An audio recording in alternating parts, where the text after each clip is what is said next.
We're going to call our meeting to order. Would you join me in a moment of silence?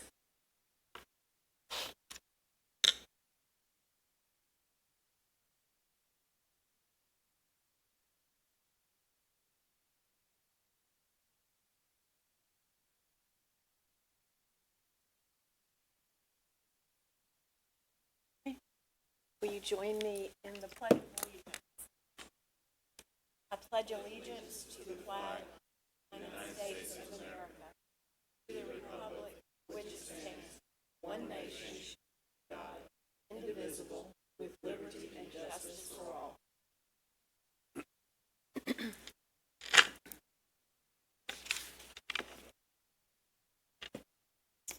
We are so delighted to see all of you here in chamber tonight as visitors, and I welcome each one of you. We are always so happy to have you with us. Also, I welcome those who are watching live on the web and later on Access 16.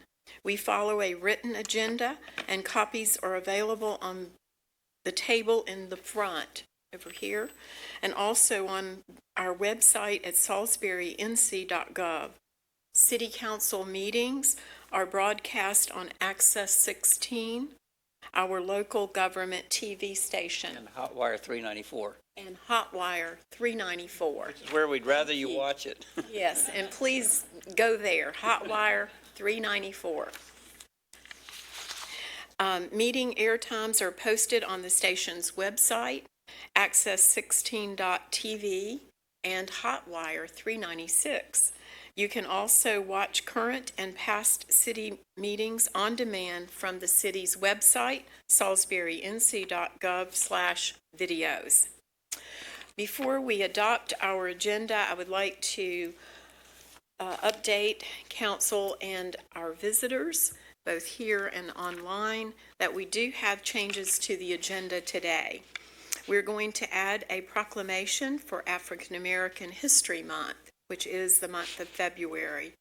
Then on item 2, 14A will become item 9, and the contractor parking will be discussed under the city manager's report.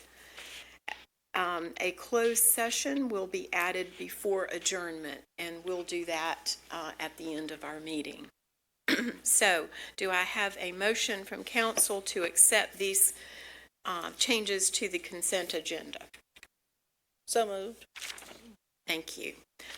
All those in favor, aye? Aye. Any opposed? Like sign? Seeing none, the motion carries.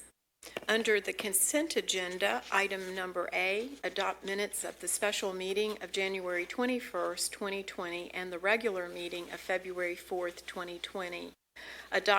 B, adopt a budget ordinance amendment in the FY 2019-2020 budget in the amount of $71,214 to appropriate $5,500 in joint operations funds from the Secret Service, $12,000 from the Salisbury Community Foundation for the purpose of bicycles, $2,500 from a Walmart donation, and a $51,214 community impact grant from the United Way. And all of these, of course, are grants to the police department. Authorize the city engineer to accept agreements with the North Carolina Department of Transportation regarding maintenance of signs, Schedule A, marking and markers, Schedule B, traffic signals, Schedule C, and the computerized traffic signal system, Schedule D. And these are standard agreements that we have every year with the Department of Transportation, and they reimburse us for any work we do on those streets. D, authorize a stormwater grant in the amount of $5,275 to Darlene Pendergrass for improvements at 915 Maple Avenue. C, set a public hearing for Tuesday, March 3rd, 2020, to receive public comment on a proposed application for a North Carolina rural infrastructure grant in the amount of $110,000 for Project Toaster. F, adopt budget ordinance amendment to FY 2019-2020 budget in the amount of $10,000 to appropriate $5,000 to the Public Art Committee and $5,000 to the Dixonville Lincoln Memorial Project, and those are grants as well. At this time, council will receive public comment. The public comment will begin following the adoption of the consent agenda, which we've already done. And the public sign-up sheet is over on this table and will remain open until the public comment period ends. So anyone at this moment that would like to come up for just general public comments, please come. Mayor, I don't know that we approved the consent agenda. Oh, we did not approve it. I'm Just- so sorry. Let me do that. We have or need a motion from council to adopt the agenda as, the consent agenda. I make a motion to adopt the consent agenda as presented. Do we have a second? Need one? All those in favor, aye? Aye. Aye. And no one opposes, so motion carries. Now you can tell us who is signed up for public comment. Ma'am Rosser? Mary, okay. Mary Rosser. Here? Yes, please. Hey. Hey. Hello? Those that know me probably know why I'm here. To talk about the adoption of the ordinance to expand the Greenway Committee, and I just wanted to say thank you because I feel like that's had y'all's support the whole time, and so I just wanted to support you by being here and tell you thank you. And I had a couple things that I wanted to hand out if that was okay to you guys. Take them to. Yes. To Tiffany. Pass them.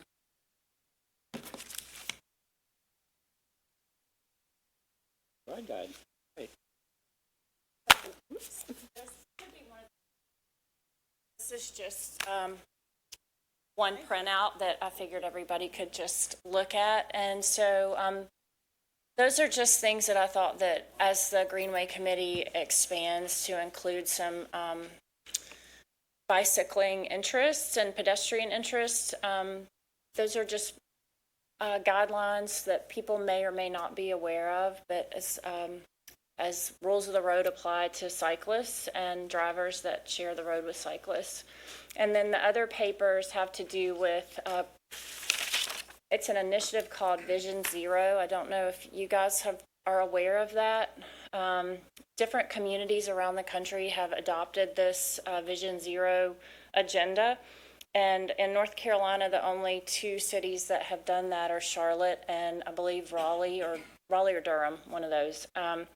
But basically, it's just a commitment to decrease roadway fatalities. So as a bicyclist, that's super important to me, but it also applies to any roadway user.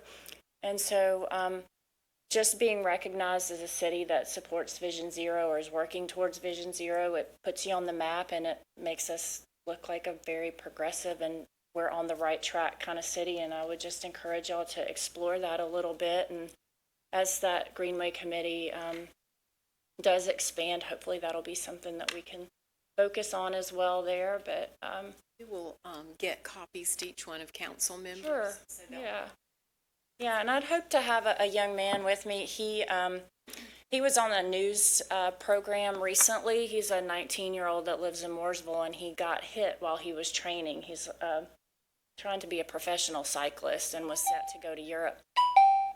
Sorry. 29 seconds. Okay.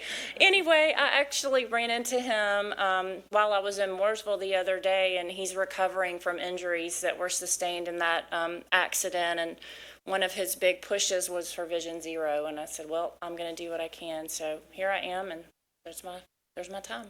But thank y'all. Appreciate This it is very great. much. Thank y'all. This ride guide. Yes. This is great.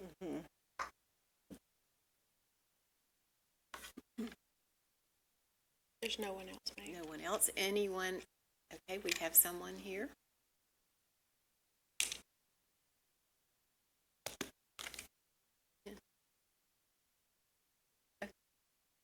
You want me to sign in before I sit? Yes, if you can sign you can definitely do this. Thank you so much.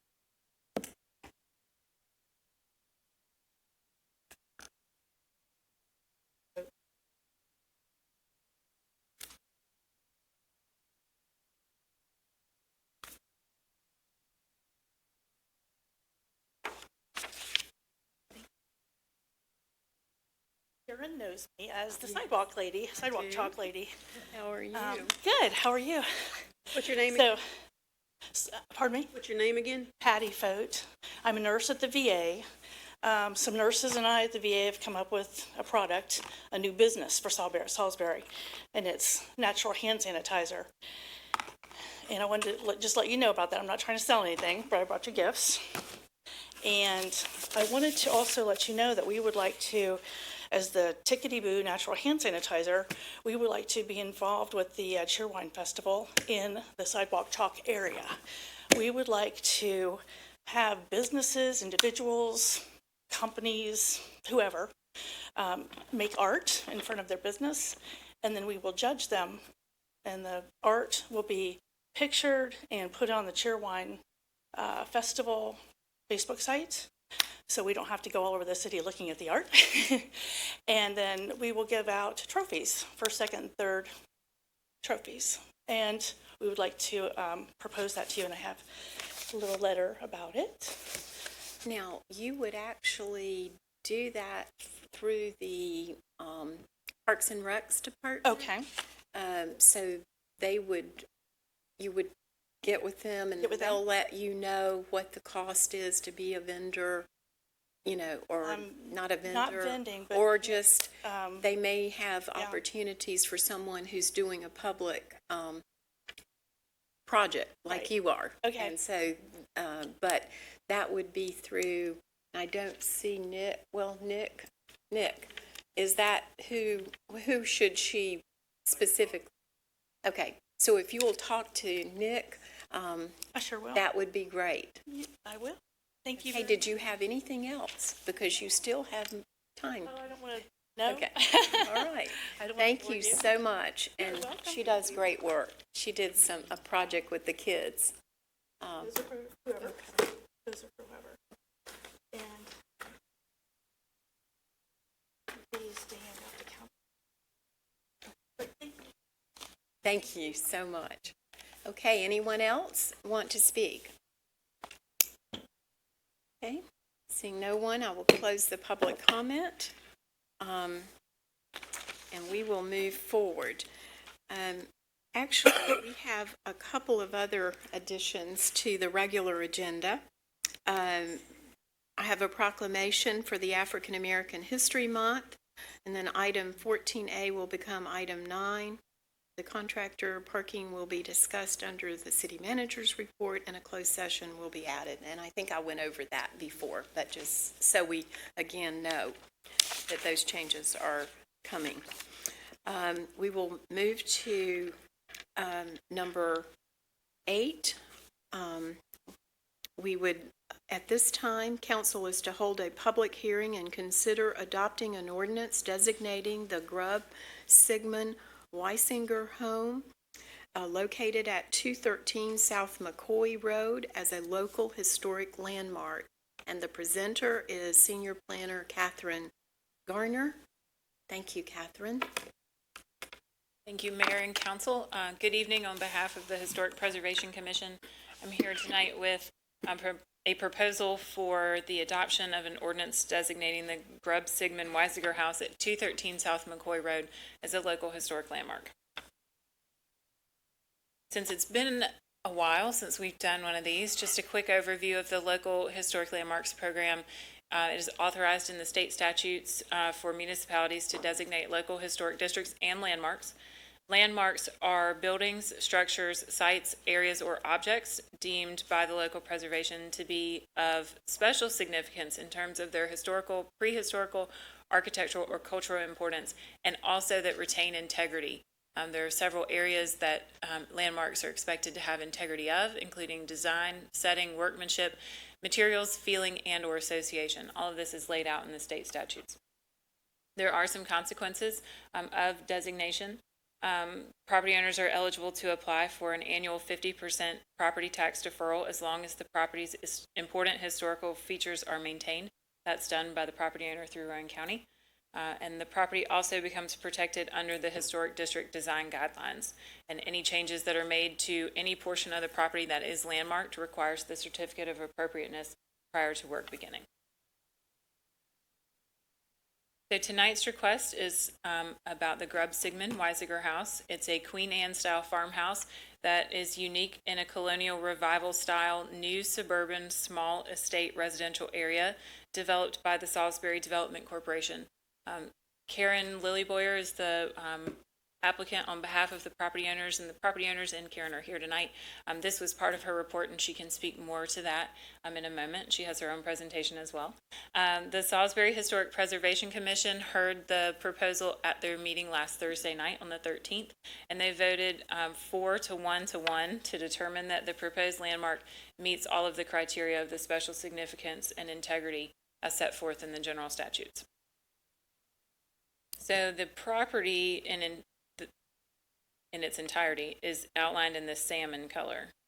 And it used to be 3 separate parcels that have been consolidated into one. And based on the recommendation of the state and the Historic Preservation Office, these 2 portions that outlined in the darker red would be the portions that are landmarked. The landmark would consider the main house, the guest house, and then the smaller playhouse. This piece right here is a garage that was built in the 90s, early 2000s, so it's not contributing to the historic landmark quality. And so it was their recommendation that this be reduced to just the pieces that were being landmarked themselves. And then this is the house from McCoy Road. So the designation process began in April of 2018 when the Preservation Commission approved a pre-application. In December of 2019, the survey and research report was completed and sent to the State Historic Preservation Office for review. They're required by law to have 30 days to review and comment, and they provided a comment in January that, according to the report, the Grubb Sigmund Weisiger House, built in 1911, is an important surviving example of a Queen Anne style farmhouse within the Salisbury city limits. Let's see. Then in February 2020, last week, the Historic Preservation Commission reviewed the final application and found that the Grubb Sigmund Weisiger House should be recommended for local historic landmark designation. They determined that it did meet significance criterion and the integrity criterion that's required by the state law. So at this time tonight, council will make the final decision on whether the local historic landmark ordinance should be adopted.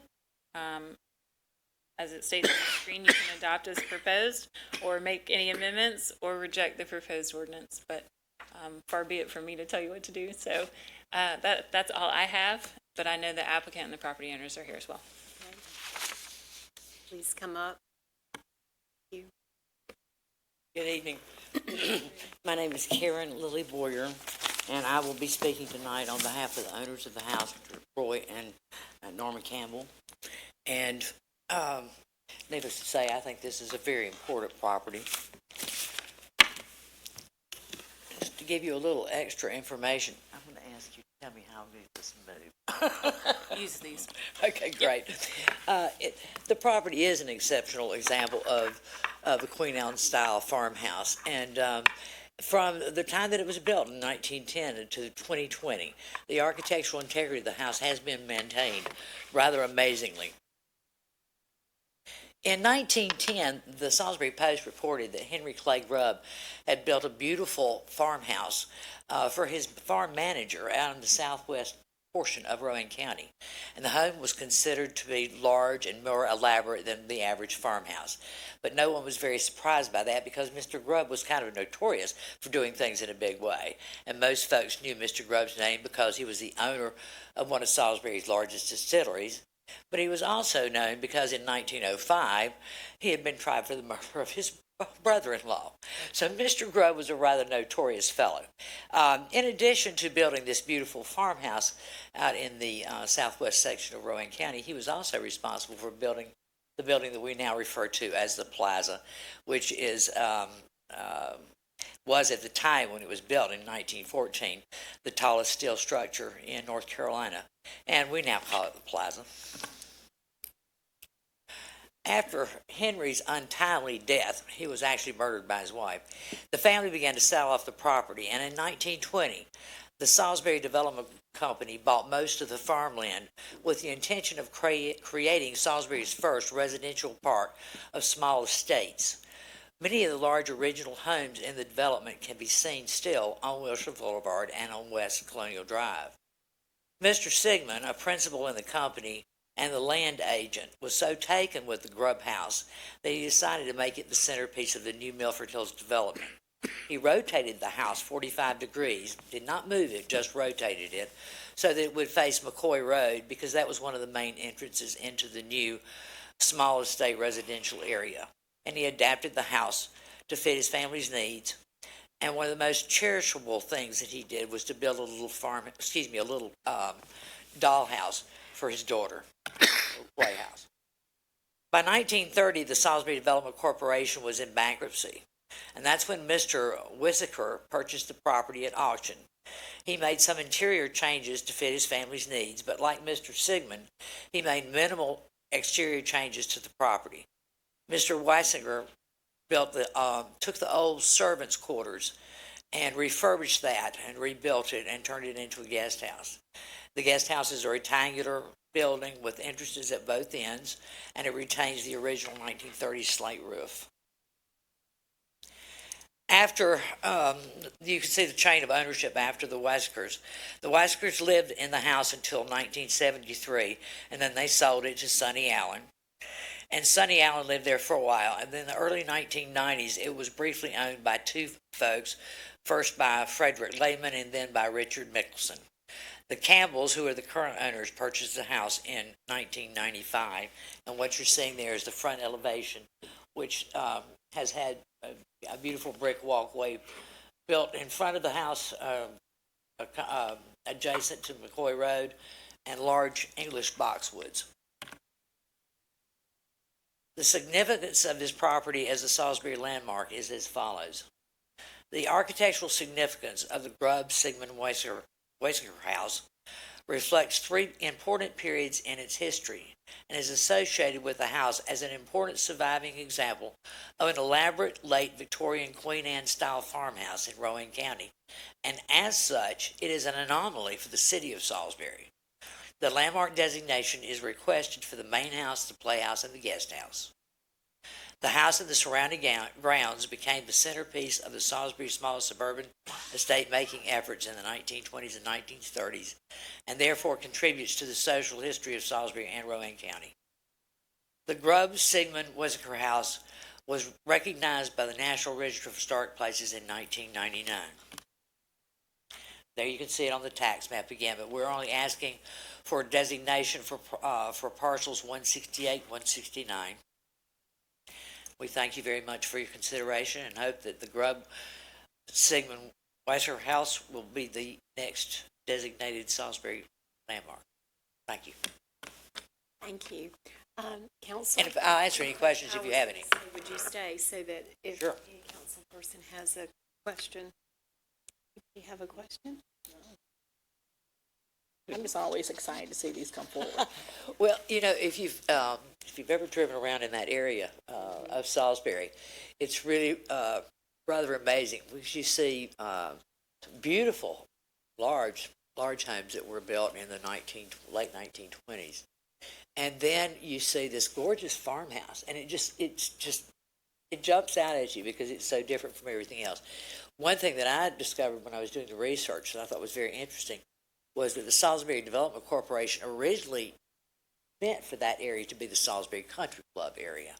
And so those beautiful houses that you see on that perimeter of that farmland were the houses that were being built to face the golf course. But then, of course, they went bankrupt. And so after they went bankrupt, and then, of course, after World War II, there was a real need for more housing. And so they started chopping up that land and building smaller houses.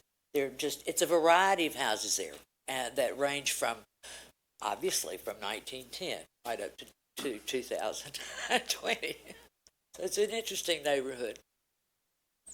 I have a few questions. First Sure. is, I think you said that the board voted 4-1. Is that what you said, Catherine? 4 voted in favor to recommend approval, 1 voted no, and 1 voted to abstain. Was there any discussion as to the no? I'm not asking who, but the reasons. There was discussion about, some questioned whether or not this was truly of the landmark quality. There was no doubt that it was a beautiful house and that the property was amazing and well preserved, but there was some discussion about whether it truly met the landmark criteria. There was further discussion about the commission wanted additional training from the state about a landmark program in general and how to judge properties so that we're getting and recognizing those that should be landmarks. And so I've reached out to the State Historic Preservation Office to see if we can set that up. What? May I add one thing there? I think one concern, one individual had a concern because the property had actually been rotated. If you look at the guidelines and so forth for the National Register of Historic Places, you have a real problem if you move a house from one location to another. This house was not moved, but it was rotated. It originally had faced the railroad tracks, and they rotated it 45 degrees so it would face McCoy Road, which was going to be one of their main entrances. And this question came up at the time that the house was being nominated for the National Register of Historic Places. And there was quite a bit of discussion of it at that time, but the decision was made that because the house was rotated and not actually moved, that it did qualify. And so it qualified regardless of that concern. It qualified from the National Historic. Yes. Okay. That was done in 1999, I believe, yes. And that was a part of that nomination, the fact that the house had actually been rotated, as well as very few exterior changes that have been made, but there have been some, like parts of the wraparound porch were closed at one point so they could build a nice bathroom there. But those things were also brought into consideration when it was nominated for the National Register, and it did pass their muster. And does that mean it also passed the State Historic Preservation?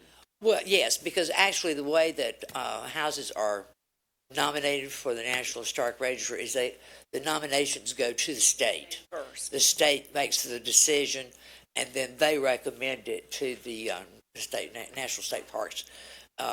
And basically, if you look at the history of the properties that have been recommended by the state of North Carolina, I think after the 60 years or whatever, I think only one property that they've nominated did not get approved.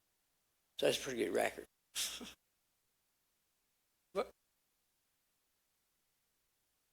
Beautiful house. There's just no doubt about it. The shrubbery, I was just driving down the street with Google Maps and don't really see it because of the 2 shrubs with the brick sidewalk that you pointed out. But I guess my concern is, I'm curious what the motivation is. And I say that from a couple of angles. One is that I've been involved before I was on city council with homeowners, I should say subsequent homeowners, trying to remove the historic designation because of a sense that made it a little more difficult to sell, and because of the obligations that the homeowner has to carry as it being on the National Historic Registry.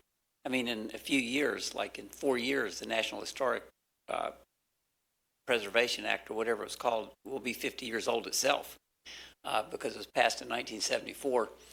So, and my hunch is that, I don't know, 3/4 of the houses in Salisbury are over 50 years old.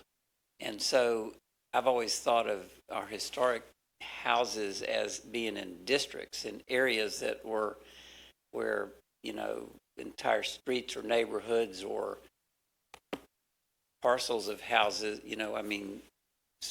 strips of houses, would qualify basically.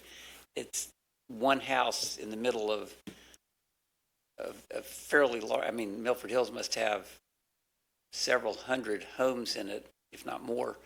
And across the street you have Meadowbrook, and you have the country club that's got some really unique houses in it, and Confederate Avenue has some really unique houses on it that are all over 50 years old. And I just, the idea of one at a time going, picking a house in a neighborhood and another house in another neighborhood, talk me through that, because that just bothers me. Well, a couple of things there. One thing that when you were talking about the National Register of Historic Places, I think a lot of folks, when they hear that, they're assuming that designation has to do with, it's nationally important.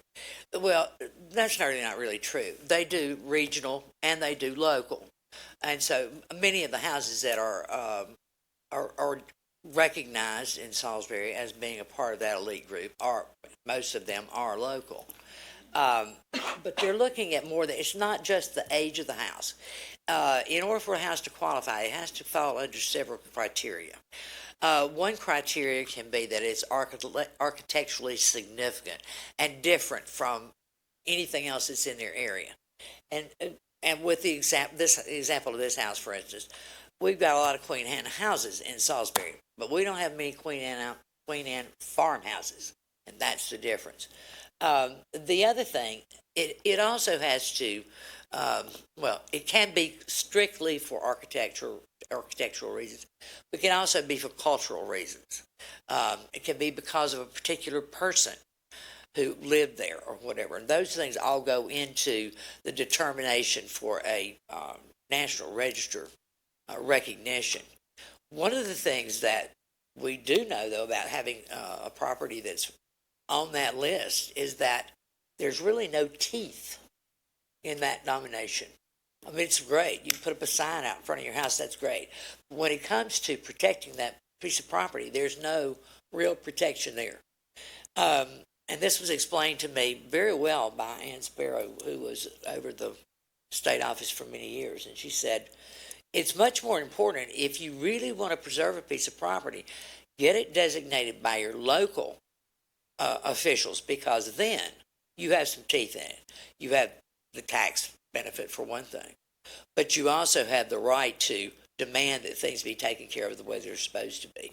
You have covenants, basically, is what you've got, and you can enforce it, whereas the National Historic Register cannot. So when we're talking about preserving properties in Salisbury that we feel are valuable, that we want to stay here for our children and our grandchildren to see and enjoy, then having a local designation is really more important in the long run than even having the national recognition. What's the motivation? I think the motivation for most people, because it certainly is, it certainly isn't just getting a tax credit, because there are so many things that you have to agree to go along with. When you say, yes, I want you to designate my house, and you're saying, I'm also saying that you've got some say-so in what I do with my house. For instance, if I want to put on a new roof, it better be the same roof that was there to begin with, or you're going to tell me I can't do it. If I want to paint it pink and purple just because I decided today pink and purple was a good color, I can't do that, because I've got to go and get a certificate of appropriateness through the local Historic Preservation Commission. So when you ask for this, you are basically saying that you want your property recognized as being an important part of the culture of Salisbury and the history of Salisbury, and you are willing to give up some rights in order to do that. I recognize that. I guess my question, though, was what is the motivation of the owners right now? I mean, the only thing you've really mentioned is the tax the tax benefits. You've mentioned the burdens, but most people don't say throw burdens at me. Well, no, I'm not, no, I'm saying, I'm not saying, what I was trying to say, obviously did not do it very well.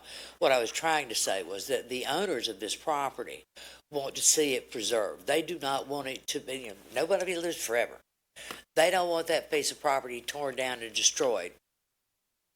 And they want that extra level of protection from the city to help preserve that property. I have a question for Catherine. When you did the research about the training and so forth, when is that available? It's sort of done as needed. If it's outside of the state does certified local government training periodically throughout the year, and they've just hired a new staff member to take on that responsibility. So I've emailed her to say, we need you. When can you come? But I have not heard a response from her yet as to when she would be available. And you don't have a sense of what this training would give our members that they don't already have in regard to their vote on this? I think, and the commission has expressed interest in having some training in what are we looking for? What makes a potential landmark a landmark versus something that's just a contributor to a district? What's that extra step that gives it the special recognition? Why should we do that? I think they're just looking for some additional guidance on when all of our properties in Salisbury are beautiful, but how do we pit them against each other when we're looking at it and say which ones are the most landmark quality? How do we review them? What are we looking for? What do the integrity criteria mean? What does that look like when I'm evaluating a proposal? I think that's very important. And what I'm wondering is, would it be a good idea to have this come back to us after that training? Because what I worry about is, are we going to have set a precedent and then we can't back up? And, we're only if it's about preservation for the future, after these individuals may not own the home, I don't see where a few months might be a problem. I think that we do this too much, as we keep pushing things down and around and back to committee, and I think that they've proved the burden both on the structure of the house, the significance of the people who have lived there, the reasoning for why these people want to do it. Really is not up to us, but clearly doing it is a harder thing to do. We've allowed other people to do this in the past. I agree with the fact that we should, put some guidelines in place, but I do not see the need to postpone more things just because we don't have certain things in place, or we need to learn or take a class or put something in line. Yeah, all the homes here are old, all the homes here are beautiful, but there's structural things of this which have already been proven since 1999. It's gone through the committee that we put in place, the Historic Preservation Committee, and it passed. I don't see why we would want to further delay these folks who want to ensure that a piece of history is staying in Salisbury. I don't see a need to delay it, in my personal opinion. Yeah, and I want to say that I concur with Councilor Sheffield on this. The city itself isn't placing a burden on the homeowners. The homeowners are coming forward and saying this is something that they want. It's something that we have in place that homeowners can ask for. It's protection that we have. They're asking for that protection. The board passed it, and although it wasn't a unanimous vote, it did pass. So I'm not understanding, I would hate to see it delayed. And may I add this as well? I was, I'm still a part of the board, but I was the chairman of the Rowan County Landmarks Commission for 4 years.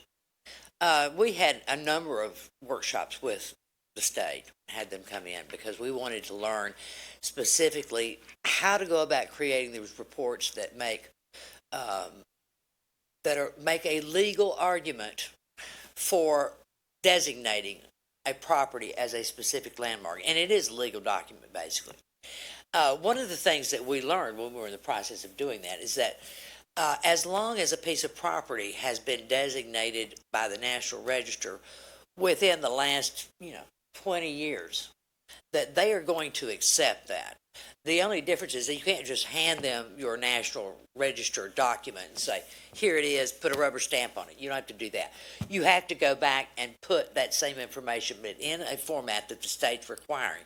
And they go even a step further in that they ask you to be very specific about why a piece of property is significant to the locale where it's being designated. So they're asking you to go even a little step further than what the National Register is doing. And so if after you have done that and they put, say it's good, they say it's a positive response and it's correct, then you'd be hard pressed to find a legitimate reason for saying that it is not, because that is exactly what they're trying to do, is to determine whether or not something is significantly important to a local area. And they did on this piece of property. So let me ask you this. Do you have to go through this same process for Rowan County? Because it's the reduction of the tax by 50% on this home, Right. if I understand correctly. No. Rowan County and the Rowan County Landmark Commission have agreed that anything that is designated within the city of Salisbury as a specific historic landmark, that they're perfectly okay with that. Now, they cannot designate, that commission cannot designate anything within the city limits or within the city limits of any of the municipalities that are in the county. They only designate properties that are outside of municipalities, but they go through the same process, exactly the same process that we're going through here. Councilman Sheffield mentioned that we've done other one-offs, individual houses in a neighborhood that's not standalone by itself, nothing else within a quarter mile. I don't think there's anything else within a quarter mile or even more from that house. I mean, can you give me some examples of that? So we have three current local landmarks, the Depot and the Empire Hotel. Those are both within the Salisbury. Depot and The Empire Hotel. Those are within the Salisbury National Historic District. And then Miss Boyer's house is our other local landmark, but it is not within a local historic district or a National Register historic district. which house is that? The Temple House. Pardon me? Temple House, The Temple House on Statesville Boulevard. 1604 Statesville Boulevard. Oh, Right there on the corner, it's kind of a, Which was designated for architecture. yes. And I guess the Campbell's home is probably about a half a mile from there, I guess. Now, in that case, you actually had information about the architect and the landscape architect as well when that project was Are you talking about mine? yours. Mhm. The house was designated primarily for the architectural because it's very unusual for this part of the world. It's a hacienda-style Spanish mission. But we did have information. We included information, supplemental information about the builder and his work within the city of Salisbury with landscaping and his association with the National Cemetery and with football fields around the high schools and all that kind of stuff. So I thought I it was, and finding the wells in St. John's and stuff. So yes, but that was not a major portion of it. It was designated primarily for the architecture. And did you find any information on the architect for this house, or?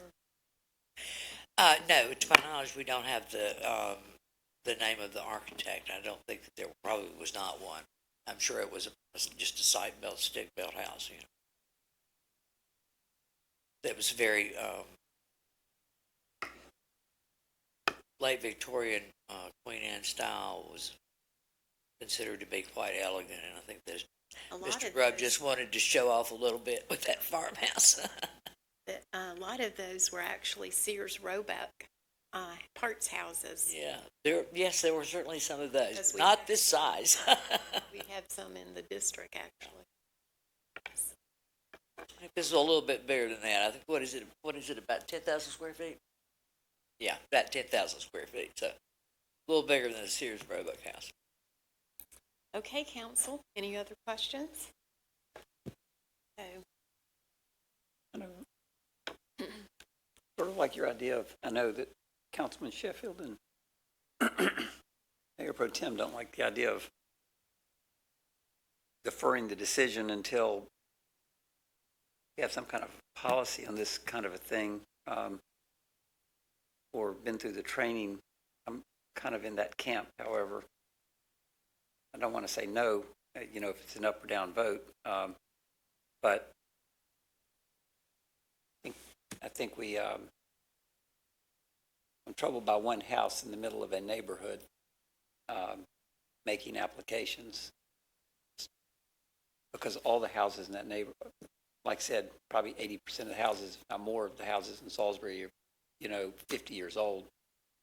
Well, if houses had to be in neighborhoods, places like Mount Vernon Mm-hmm. would not be designated. Pardon me? Places like Mount Vernon would not be, or the Heritage, places of that. They're not in historic districts. They are isolated pieces of property, and that's the reason why. One of the reasons why it was important. It is important not just for Salisbury, but for other municipalities as well. The ones that all around us have already done this. That they are making individual landmark designations, because not all important properties are within a district, a national district, and all the properties within a national district are not significant. So, if you limit yourself to say that you're only going to designate houses that are within a neighborhood, then how are you going to, or properties that are only within a neighborhood? How do you explain why the depot is the landmark? How would you explain why the McCandless house could potentially be a landmark? These are important pieces of property, but they're not necessarily in an historic district. I think they're especially important because they're not in these districts, because they're more likely to be destroyed or be sold off, or that land be They're more split fragile. apart. You're I exactly agree. right. They are more They fragile. are more fragile because they're not in as what we have decided as historic district. Who am I to say that your house is not historic, except to follow the rules, and the homework has been done to prove that, regardless of if it's in the West Square or right on the skirts of the city limits. I don't think that's up for me to say it had to be in a district. I think to me, it appears that the homework's been done, the proof's been there in 1999, it hit the National Registry. Our committee that we put in place has approved this. I don't see the argument to say no. That's exactly why the National Register does historic districts, and they do individual properties. The same thing that we're asking you to do here. Yeah. Well, my fundamental issue is that the citizens, the applicants, have availed themselves to the process that the city currently has in place. And I think that's what we have to abide by and honor, and not change the rules arbitrarily.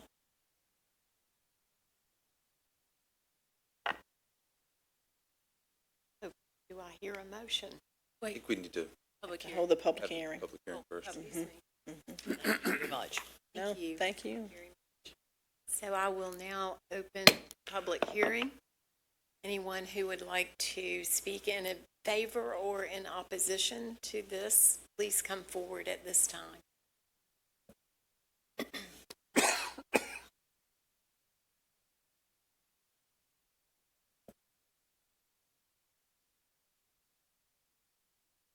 Going once, twice. Okay, we'll close the public hearing. Just as a procedural matter, I'll remind council that since this is an ordinance, it'll require, with the absence of Mr. Miller, it'll require unanimous vote tonight to be adopted. If it does not get a unanimous vote tonight, but is passed by a simple majority, it will come back for a second reading on March 3rd. Say all that again? So in order to adopt an ordinance on the first night it's voted on, you have to have a 2/3 majority, which of all of council, including absent members, which in our case would be 4.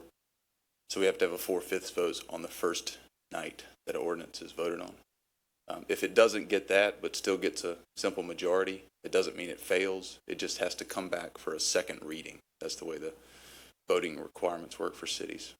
And what So it'd come back at March 3rd, and then it could be passed by a simple majority. And if we were all here tonight, we wouldn't have to do this twice? If everyone was here, it would still have to pass by 4/5. Right. That's not possible. I don't know. I'm If 4 members vote, if it's a unanimous vote tonight, it would be adopted tonight. It wouldn't, okay. I follow you now, Okay. sorry. But at that second reading, if it passed, by, Just 3 require- votes tonight, that second reading, it couldn't be voted down, could it? Or it could be? It would just require a simple majority at the Okay. second reading. At the second So reading, if 3 voted tonight and 3 voted at the next meeting, it would pass at the second meeting. Pass.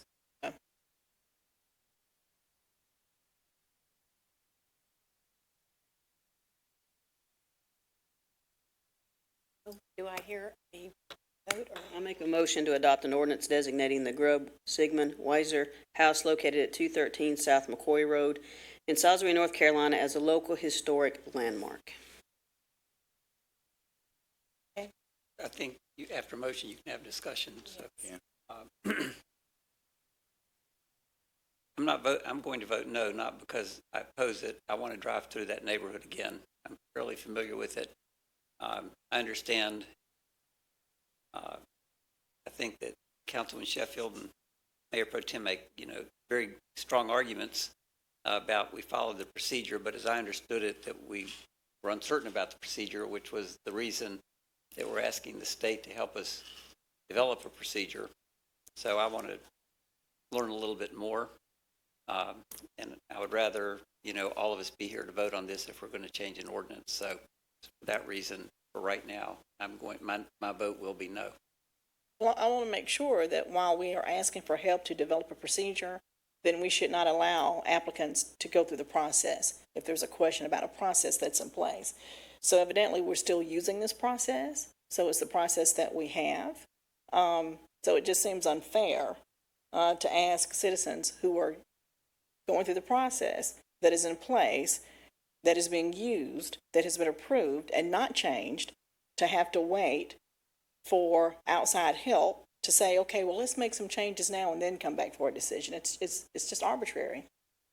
I don't think it's arbitrary because we've had decisions before over the years where a board or commission has recommended something and city council has gone the other way, even though somebody's been through the entire process. And I'm not going to bring up examples, but there are people that are aware of that, on this board.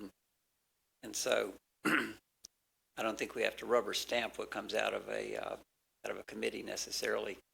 And we don't. Last week we had a long debate about something that came out of a committee unanimously, and yet we've had elongated discussions about that issue that wasn't unanimous on this board either, so on this council. So Yeah, but for me, this isn't about rubber stamping. If I understood your argument correctly, you were saying, that there's an outside agency looking at the process and that we kind of want to wait on what that help's going to be in terms of this process. But we're still using this process, and we allow the citizens to go through this process because that is what's being used right now. And I just hate to hold citizens up because we are. well, we've had Need to change things go through planning board, and I won't use examples, but there have been 3 or 4 that have gone through planning board with a zoning change for a particular business to go to a particular location, and they've been unanimous. Or 11-1, and it's come to city council, and we've, a couple cases, voted unanimously against what planning board said, even though they went through the process, did all the paperwork, did everything, got the approvals, did everything else, and city council had a different theory of it. And I don't think that's our job is to vote the way we think, to vote our conscience. And Our job is to be fair. I don't think that the point is that it came out of the committee to say yes. That's not the point. I think all the things that prove that it made those is what's the point. Not just because of that. I totally agree with you, David, on the fact that just because it comes out of a committee doesn't mean we rubber stamp that. Totally agree. That's why this is the final approval place. I have had a chance to go by there. We've known since Wednesday afternoon this was going to be on there. I didn't Google Map drive it. I physically drove by there. I saw the space. That should have been incumbent on all of us to do our homework before we got here. Right. I don't think that is how I approach this job. I will vote yes on this because I made the motion, and I will vote yes because I believe it's the right thing to do and not continue to delay things. To be fair, I walked it. I didn't just drive it, I walked it. But there are other streets there. There's Colonial, there's Milford Drive, there's some other streets, and I did not walk those. So, I walked 3 or 4 blocks from Statesville Boulevard back to Jackie Harris's house, which is about 400 block. So I walked 4 or 5 blocks on that street looking at the houses. So, Okay, I guess we're at that point to call the question. So, all those in favor of this ordinance, but signify by a vote yes. Aye. Aye. I'm a no. And, excuse me, I am a no as well. So, we'll bring it back to the meeting. Yeah, it'll come back for a second reading on March 3rd.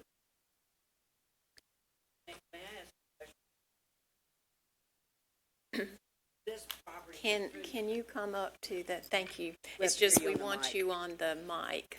Thank you so much. My question is this: since this piece of property went through the same exact process, through the same exact entities in Raleigh, through the same exact process here, so this piece of property went through the same process, received the same accreditation from Raleigh as the depot and as the Empire Hotel. Since this one is not going to be approved, are you going to disapprove those as well? Actually, that is in where I have an issue, is that the ones who are designated are huge, significant properties, and they are commercial in nature.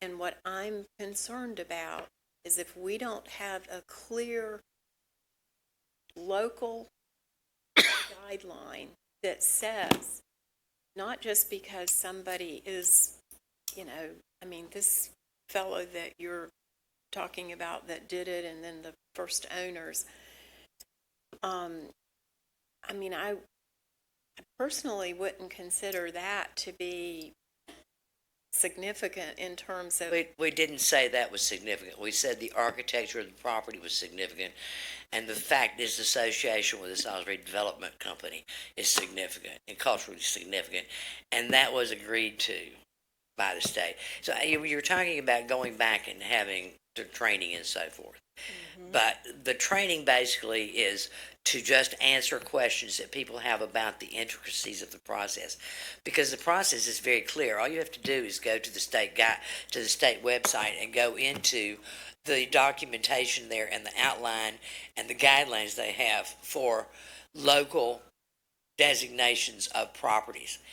There's really not any room for question.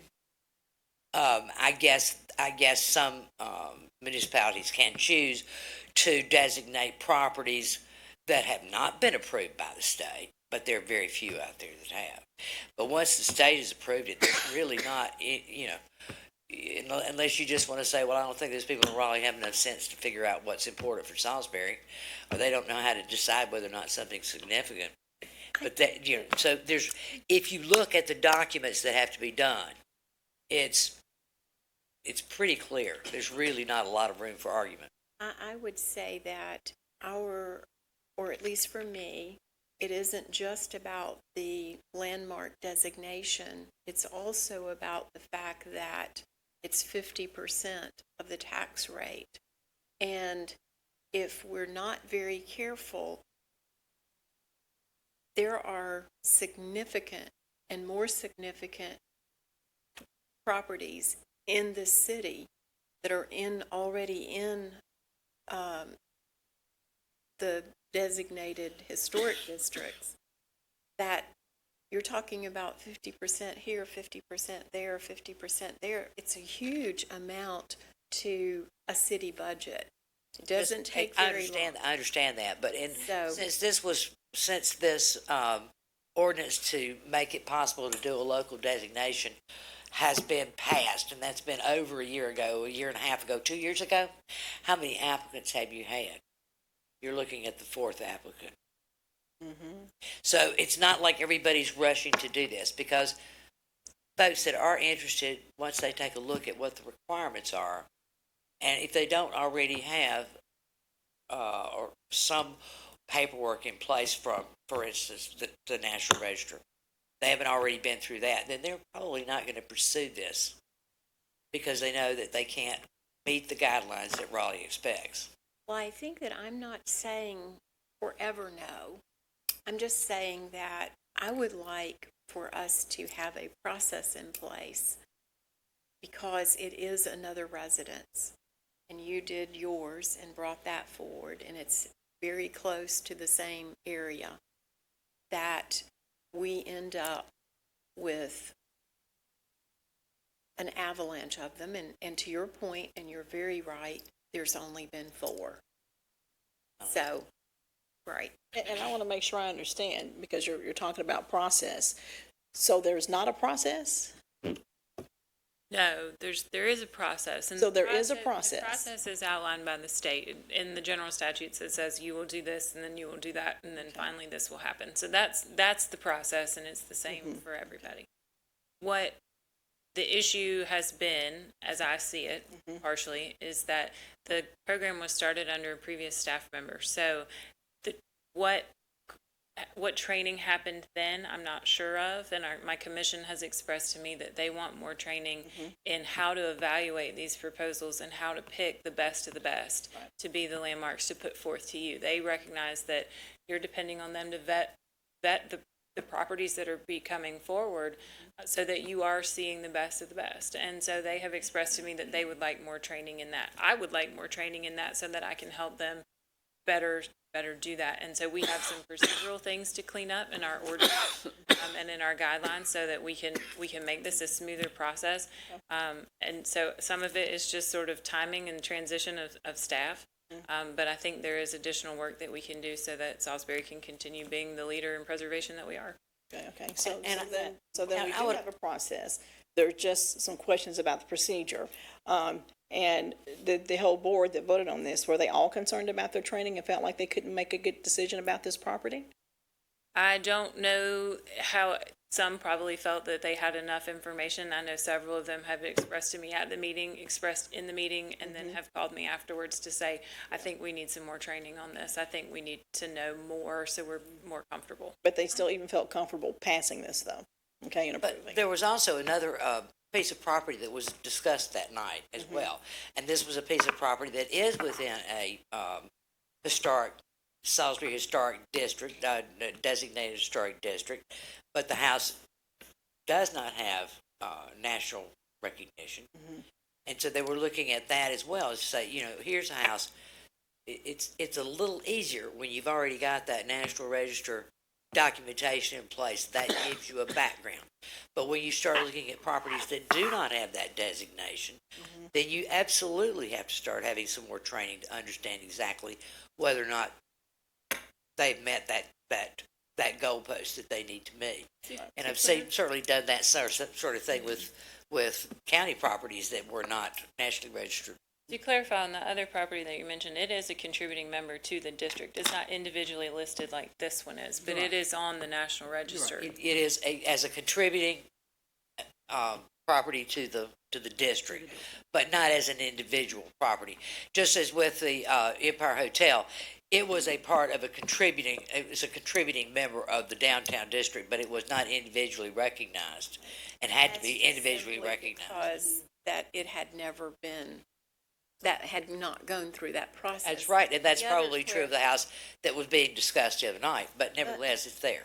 The other clarification that I want to make in terms of my reticence tonight to vote, and the reason I voted no, is that even though a property has met all of the criteria of both the national and the state, it is still within the prerogative of the municipality as to whether or not they believe that it is significant enough to grant them a tax credit, basically half of their taxes on it. So it's still within the prerogative of the municipality to vote yes or no based on that fact only. It's absolutely, but it is also a legal obligation. So if you choose to vote no on one and choose to vote yes on another, then you better have some really good reasonings. Right. You know, it can't be, it has to be, quantitative, not qualitative. Exactly. And I Thank you. think that's what we're And so talking that's, about. that's what we're looking at. And that's where I'm looking, is more of the quantitative at this point. You know, what does it mean? And what makes a property to a municipality be in that value of 50% of the tax? Because on this house, it's thousands of dollars, not once, but per year off of the tax roll. So for that reason only, I feel like that it is very important that we have in place a process that is truly looking at that factor of how much that we're going to be. That is very subjective. If you go across a room, it's incredibly subjective as to whether, you know, just same would be true with the depot. If you say, okay, one person may say, well, you know, that's just an old building. The trains run up and down the tracks out there. It's noisy, and you know. And I understand. So that, and then you say, well, you know, that's subjective. Somebody else could say, well, that's the most fabulous piece of property we've ever seen. That's very subjective, and this is not supposed to be a subjective process. Well, and what we're saying tonight, at least I am, and I respect every single one of my council members and their specific reason, but I believe that we're not saying no forever. We're saying we want to delay this process until we have a clear methodology and a matrix in place before we have the next, which uses this project as its precedent. That is what I'm saying. And so it is not no forever, perhaps, but it's no until, and that's my vote. And I mean, I think David has spoken about his vote, and certainly Ms. Sheffield and Mayor Pro Tem Higgins has been clear about the reason that they're for it. And all of it is respectable. So that's part of this process.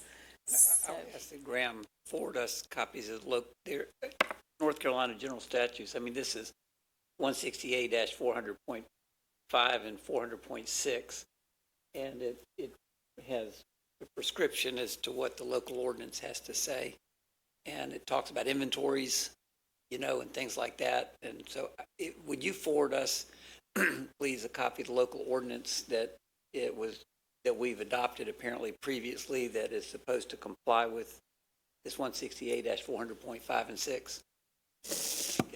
Can you do that for us? but The local ordinance would be, correct me if I'm wrong, Catherine, the local districts that so historic preservation had to go through an inventory as part of creating local districts. That's And then that's 400.4, but 400.5 and .6, 168-400.5 and 400.6 deal specifically with landmark designation as opposed to historic district designations. which has no And tax. they do impose rules on you, and Well, I think I'm gonna, I think after I say this, I won't say anything else, but I just want to make sure that as a council, you know, in making these kinds of decisions, that we don't find ourselves on a slippery slope. And I say that because this is feeling really more qualitative than quantitative. And I would think that we would have a larger impact with commercial properties when we start to talk about that tax base and them getting that credit versus, you know, residential properties, throughout the. Actually be Well, let me finish. Let me finish. You know, because what happens is when we begin to talk about not wanting to have designate maybe one piece of property or one house or one building, whatever the case may be, that can get very subjective. Because we have lots of different neighborhoods and communities throughout this city that may not and would never maybe qualify to be historical districts. There are some communities that are economically depressed, but still have structures that are significantly historically significant to the people who live in those communities. And so I don't want us to put ourselves in a position in which we begin to erase anyone's culture and anyone's history. I agree with Yeah. all. Yeah. So basically we have tonight a vote of 2-2, so I understood the vote to be 3-1 when I told you it was coming back March I did 3rd. too. A That's 2-2 what I thought I vote heard. fails, so it does not come back for a second reading. Yep, I thought I heard a 3-1, and then you. actually I So- meant to say no. Okay, I think I corrected it immediately. okay. I misunderstood the vote when I said that, so a 2-2 vote would fail for lack of a majority. So it wouldn't come back on the 3rd. So then that will be a no. So then, Yes. I know with planning board, things that have come here, because I've been involved in this, again, before I was on city council, where an applicant realized that, maybe some massaging needs to be done. They withdraw their application so they don't face the no vote, to preserve their right to come back. I don't think the statute for this addresses that. As far as whether you can file a second application, I'd be happy to look into that and come back, unless Catherine has I don't know. some expertise in that area. Defer to you. I would say that I believe that the power to deny the application would include the power to send the application back to the Historic Preservation Commission for further study. I don't have a statute to point to on that, but if you can deny it, then you should be able to do something short of denying it. Well, I would be under those conditions, council, just so that you folks know, I'm willing to, I don't know what the procedure is, withdraw a prior vote and have another motion that I think you'd would, have to have a motion to reconsider the prior vote, and then that would have to, I'll make a motion Yes. to reconsider the prior vote. and that needs to be voted on. okay. So, I mean, for the sake of keeping It's it alive. alive. okay, so we want to, You need to vote on the motion to reconsider. So all those in favor? Aye. Aye. Now I'd like to make a motion to, I think you would make a motion at this point to defer consideration of it, and this part I'm going to have to rely on Catherine. We can defer consideration to a time certain if we know how long that's going to take, or we can defer consideration indefinitely and bring it back when it's ready. As clarification, would this be consideration by council or would this be reconsideration by Preservation Commission? I think the council's direction was to have the Preservation Commission look at it in light of the requests that they made for further information on landmark status. Then my question to you might be as to whether the commission can rehear it, since it was a quasi-judicial hearing at HBC and nothing substantial has changed with the applicant's application to the commission. How about we do this? In light of the fact that it was a quasi-judicial hearing, we could defer consideration of it until March 3rd and let me look into that and see what the appropriate process is, because I just don't know. This hadn't come up before. That way it's. So I'd be happy to bring that back on the 3rd. I- So there's a motion, well, to finish your motion, Mr. Post, it would be a motion to defer consideration until March 3rd. At that point, I'll explain to the council what the options are for sending it back and whether that is allowed. And if it's not, then council can take it up again. I would, that's my motion, other than I would add the word original consideration. since we're reconsidering this one. In other words, it's not a second hearing. You said my motion is to defer the original consideration. Right, okay, so until March 3rd. and I think that's right, because you reconsidered it, so you undid the prior vote, so there has not been a vote yet, so we've reconsidered it, and that would be the first hearing, which would require the supermajority. Exactly. And we'll have our full council there as well, and we'll know. Just need to vote on that. Okay, so all those in favor of To defer consideration till March 3rd. to defer consideration until March the 3rd? Aye. Aye. Okay, that is unanimous. Okay, so it is not dead, which is what we didn't want. Right. Very good. Thank you so much. Okay. Moving on to item number 9, 2020 revenue bond update, led by Shannon and her team.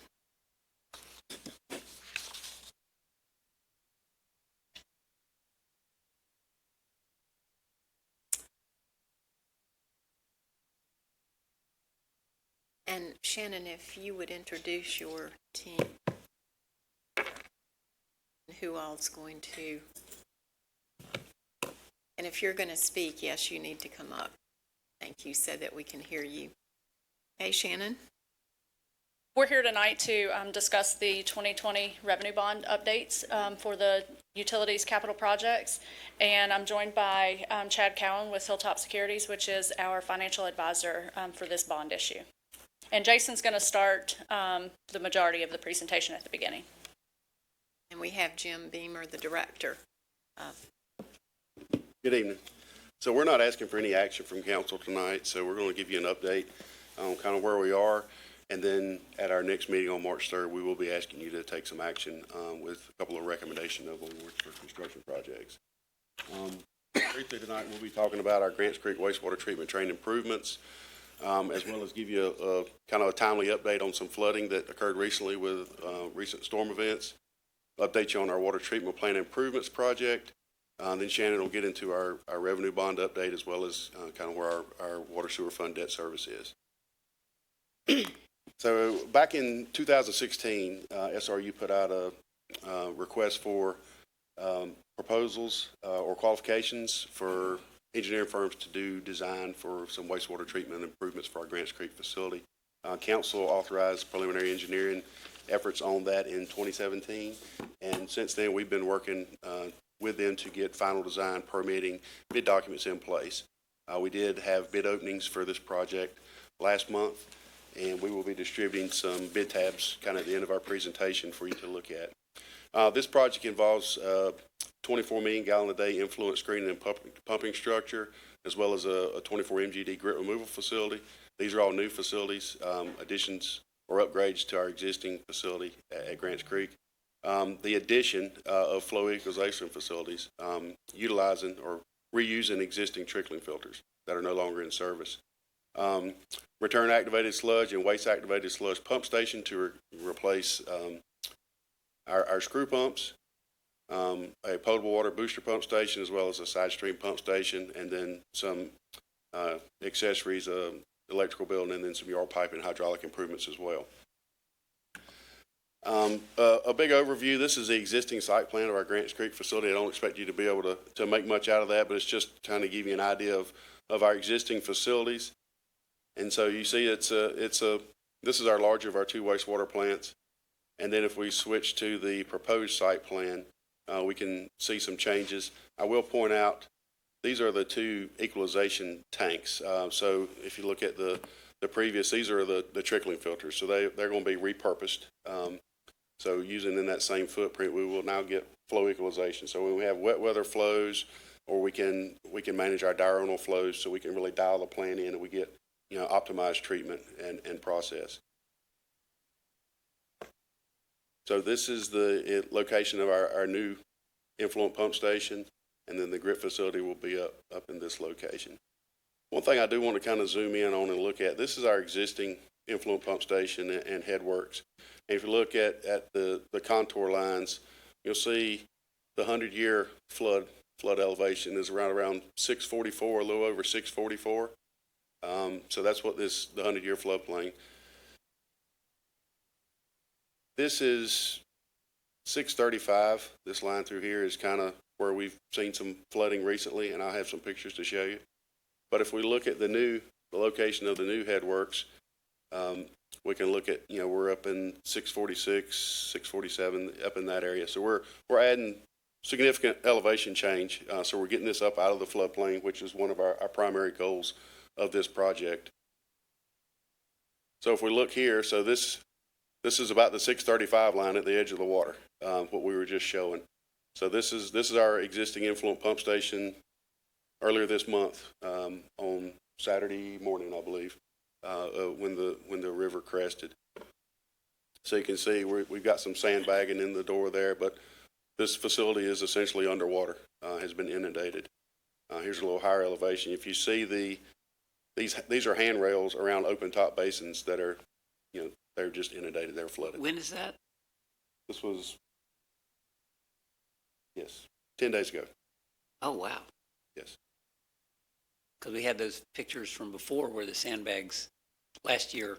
It didn't Half reach. ago where the sandbags held or whatever. Right. This is somewhat historic for us from a flooding. Isn't that the building you sort of drove us around? I mean, aren't there's Yeah, this is the pavement under here. So we go and the down the hill. sandbags and were around. kind of back.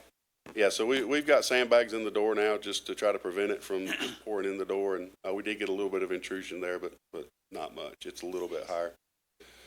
I mean, and also in addition to the getting out of the floodplain, it's beyond its service life. That's the other primary thing. We're going to replace it anyway. We're definitely moving it to higher ground, but it's beyond its service life. Not because of the flooding, it's in addition to.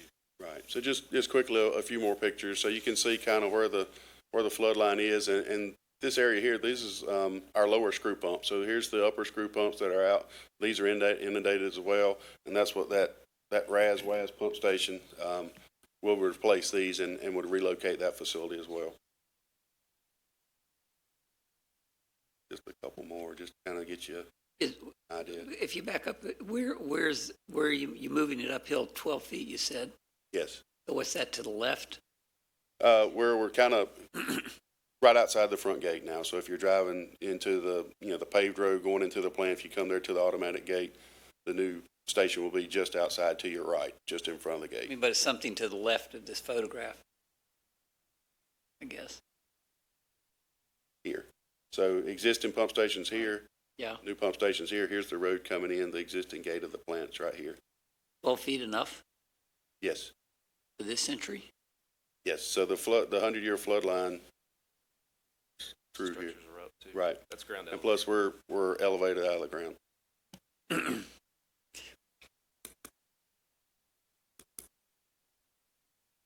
So next on our list is our water treatment plant improvements that are kind of coinciding. These two projects were kind of running parallel. So this project involves a pre-engineered metal building that will house a centrifuge. It's a new approach for our solids handling, our sludge dewatering.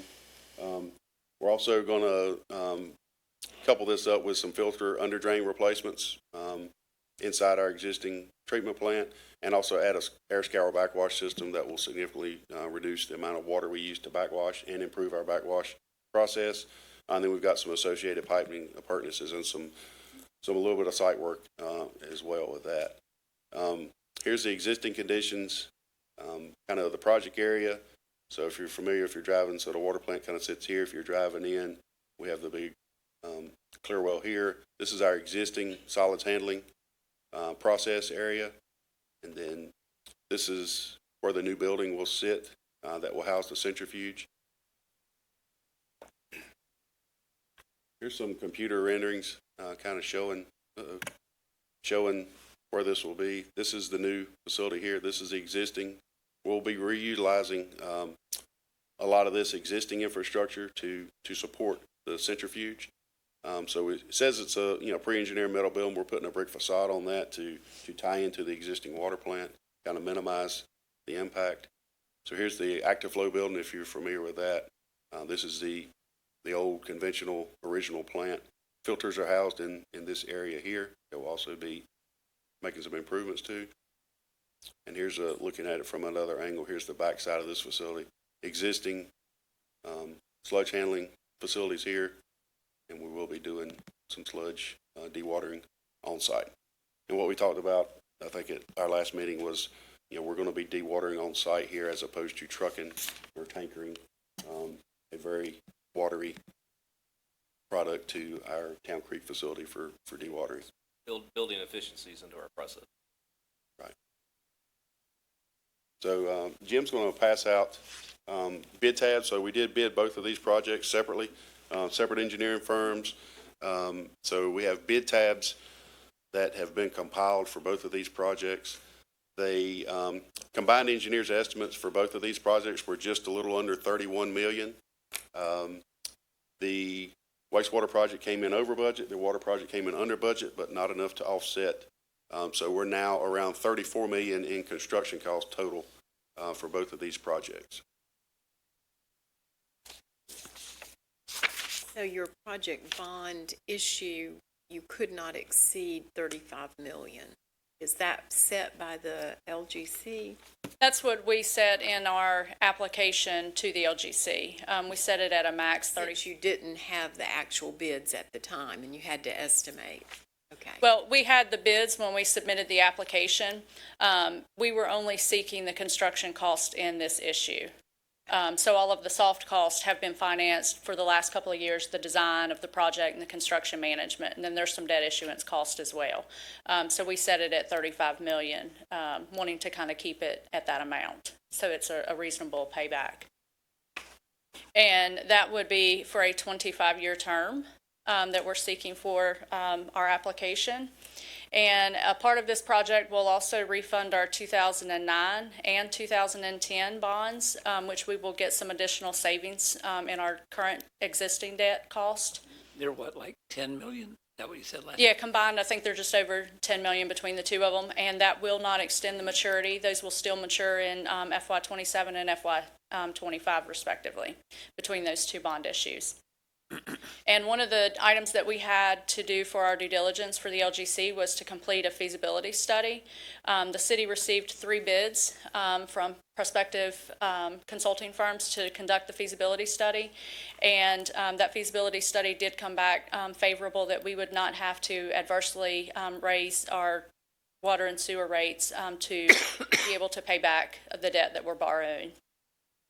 We had a document review with the LGC last week. All of us up here were in attendance at that meeting. And that's just where all of the parties to the contract come to the table together, and we review all of the documents, make sure that the LGC is apprised of everything that we're asking in the bond issue. And that was very favorable, and it will be on the LGC's calendar for approval on March 3rd. And that actually coincides with the same exact date that we'll be coming back to council to both award the wastewater project, award the water project, and then also issue a resolution for a bond order to authorize the LGC to actually sell the bonds on the market. And then we currently anticipate a closing around the end of the month, around March 26th, give or take a little bit. And then just to illustrate some of the financial side of our current debt service, our existing debt, you'll see this year is about 3.9. You will notice from FY 2021, there's about $650,000 in existing debt that's being rolling off. It's maturing at the end of this fiscal year.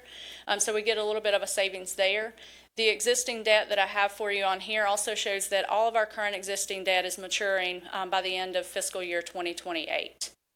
And that does not include any of our estimates for the actual refinancing that we're doing, or the refunding that we're doing on the 2009 and 2010 bonds. The current estimated savings for those is somewhere around $155,000 to $190,000 a year in various years through the schedule. And then with the 2020 revenue bonds, that's just the new money, the $35 million that we'll issue. Those debt service payments start next fiscal year at about $1.6 million, and then they're roughly $1.98 every year after that until they mature in fiscal year 2045. And those are based on the latest estimates that we have from our financial advisor.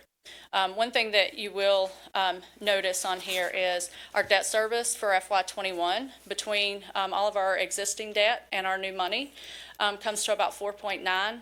I do want to note that that's actually lower than the total debt service that we had back in fiscal years 2011 to 2014, even with the new issue. Back in fiscal year 2011, our debt service was somewhere around $6.5 million, and it was 26.6% of our water and sewer budget. With the estimate for 2021, our debt service will be about 18.9% of our budget. So about 8% less than we were several fiscal years ago. How much will you said the existing debt, since it's being refinanced, will go down? Yes, the latest projections in FY21 is about $154,000. So that, So coupled with the $650, that's about an $800,000 reduction right there to help offset the new debt cost.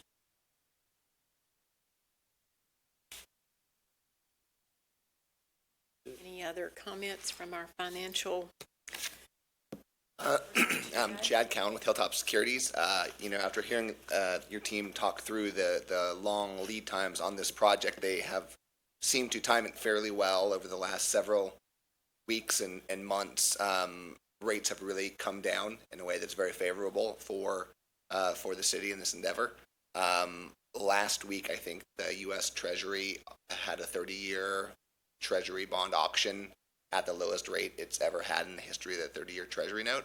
So from that standpoint, the numbers we're talking about are not small numbers, but in the scheme of when you would be borrowing, it is timed pretty well from that standpoint. So we're borrowing is the 10-year Treasury, right?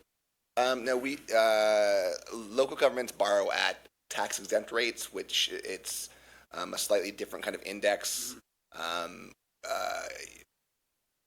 Any investors who buy the bonds, they don't pay state taxes or federal taxes on the bonds, and so it's a different index from that standpoint. We use what's called an index called the municipal market data. As far as jargon goes, that's pretty heavy, and it's an index that's been being used for about 40 years, since the early 80s, and over the last month or so, and that's basically it has if you want to look at a 1-year rate, a 10-year rate, a 30-year rate, all the way across the entire spectrum. They have rates every day for the last 40 years in each of those 30-year increments. The 10-year, the 20-year, and the 30-year within the last month all hit their historic lows also. So even compared to that index, it's really an excellent time to be in the market. And what will our, length of time are these municipal? The bonds we're talking about right now are scheduled to be issued at a 25-year final maturity. What are the rates in the two?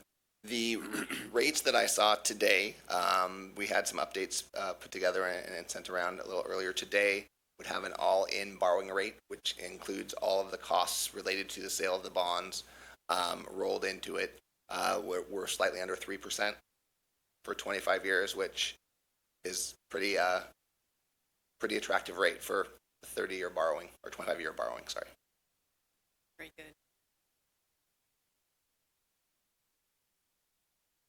And the reason we can get those kind of rates is because the buyers are not paying federal or state taxes. That's what drives it down. Summarize, our plan is to come back to your next meeting with our recommendations for the award. About which bidder that you're going to go with, because you've got some addendum items that you're working out. Okay.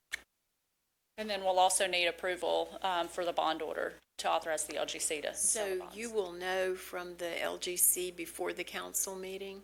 They are set to meet at 3 p.m. the first Tuesday of every month. We're alphabetical, so sometimes we're towards the end of that call, but I'm hoping that, yes, we will hear by the time we come to the 6 o'clock council meeting and let you know if they've approved. Okay, thank you so much. Any other questions before they leave from council? Thank you. Thank you so much. Getting ahead of the curve. Yes. Good. Okay, we are moving on we are to receive a council update from Chief Stokes. Are we doing the 2020 census? Oh, excuse me. I am just skipping over tonight. Let's go for the 2020 census update.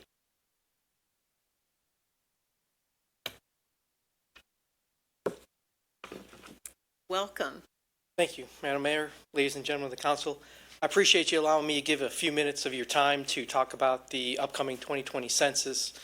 My name is Peter Sabo. I'm a partnership specialist with the U.S. Census Bureau. And one of the things we want to talk about is the 2020 census has two real big impacts to the community. One is the political power, the reapportionment of the 435 congressional seats. But to me, what's more important is the $675 billion that gets distributed across the country annually. And it's really comes based off of what we have a little saying in the Census Bureau of the money goes where the response is, not where the need is. So you can have all the need in the world, but if you can't demonstrate the need through the response of the census, you're not going to get the money.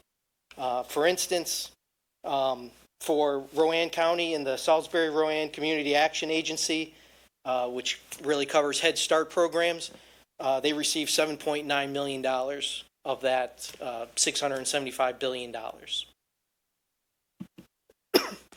The impacts to the community, as you can see, when you talk about Section 8 housing, Head Start programs, I mentioned, unemployment insurance, businesses use this census data to determine if it's feasible for them to come in and establish.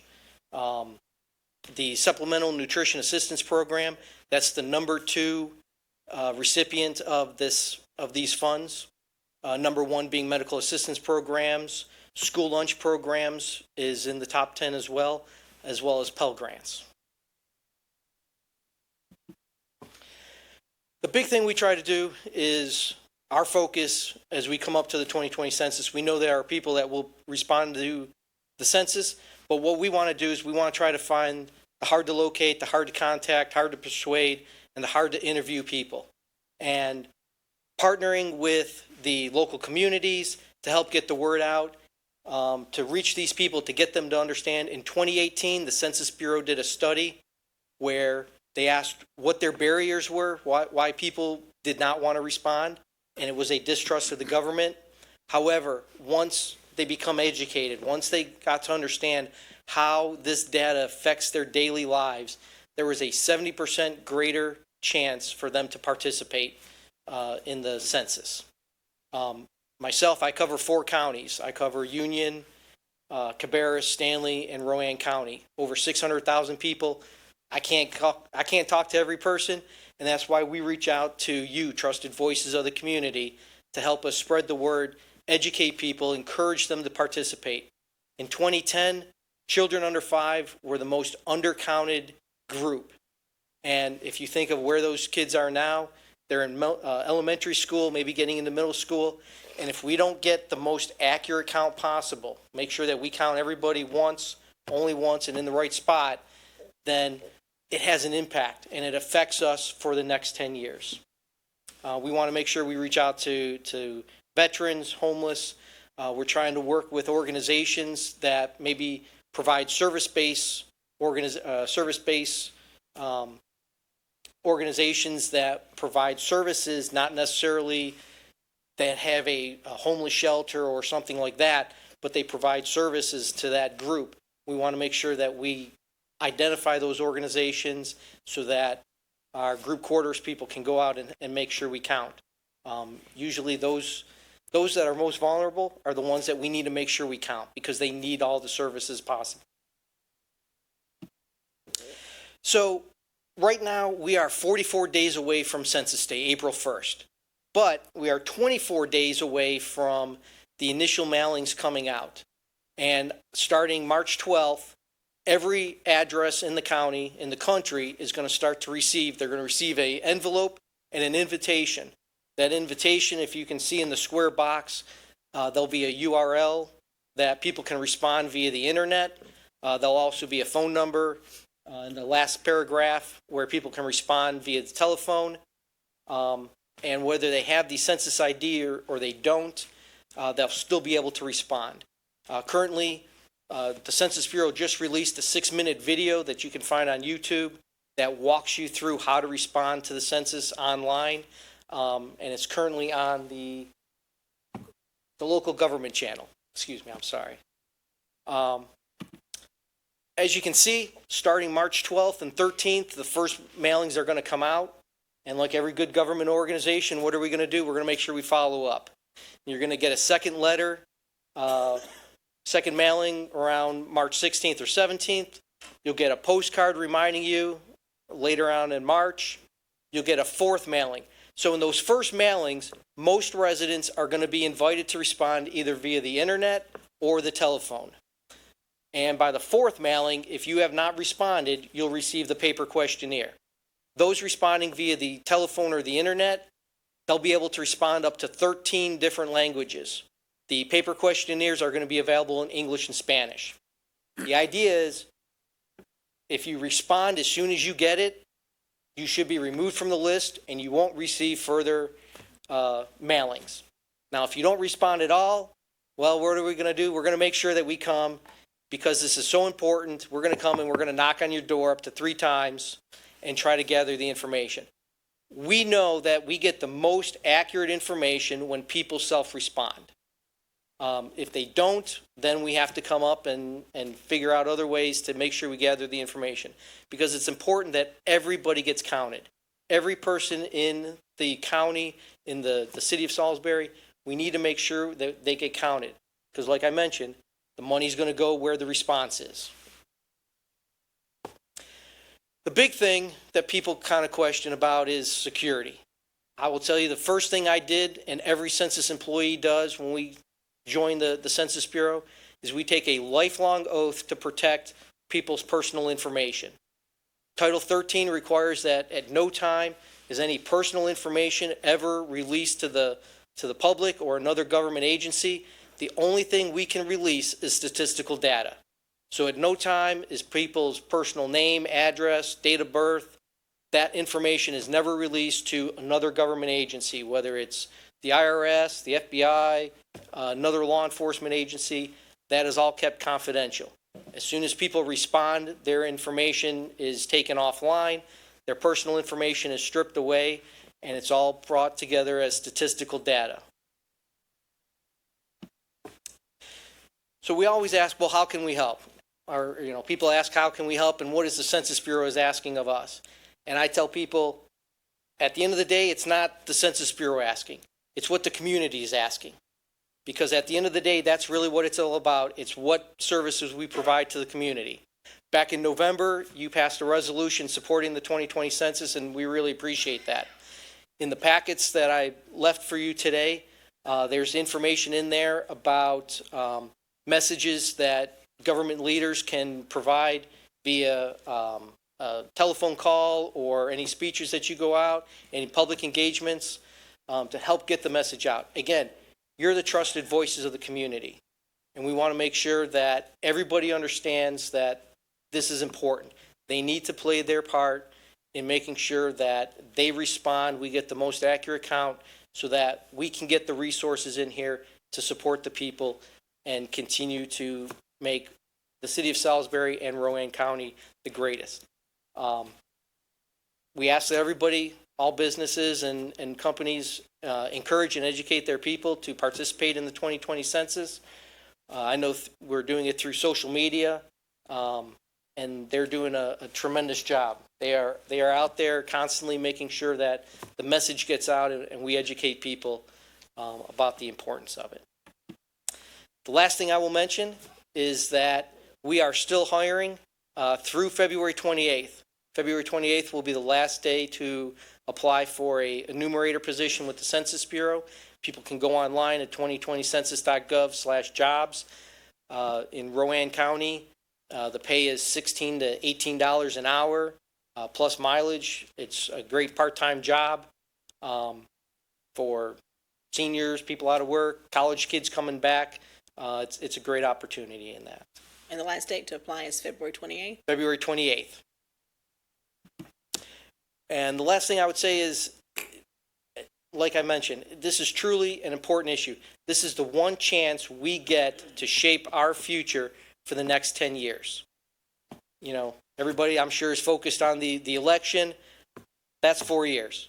This impacts us for the next 10 years. We do not get another chance to change these numbers, how that money is distributed, how our political representation is distributed for the next 10 years. We have to get it right this time, or we just wait.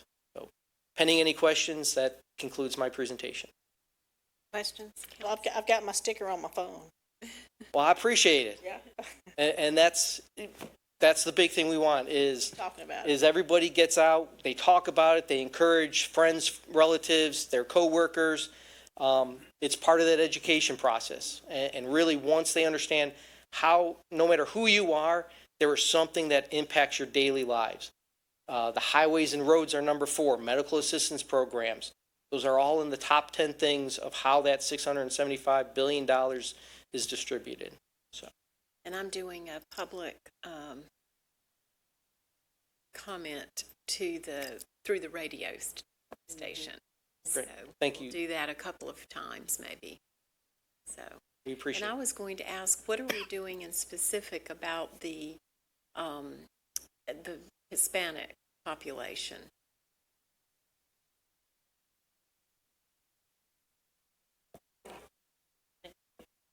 So Keisha and I are actually part of a larger Rowan County Steering Committee group. And I know today Ed Muir, who's leading our group through Rowan County, has met with a couple of representatives from the Hispanic community.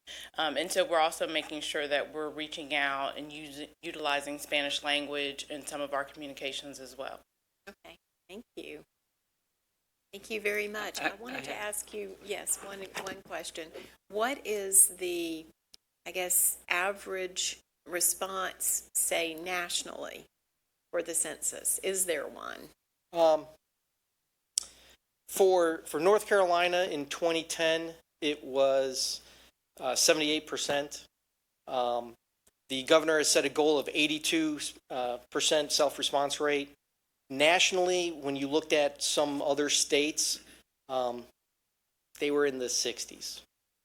So North Carolina overall does pretty well.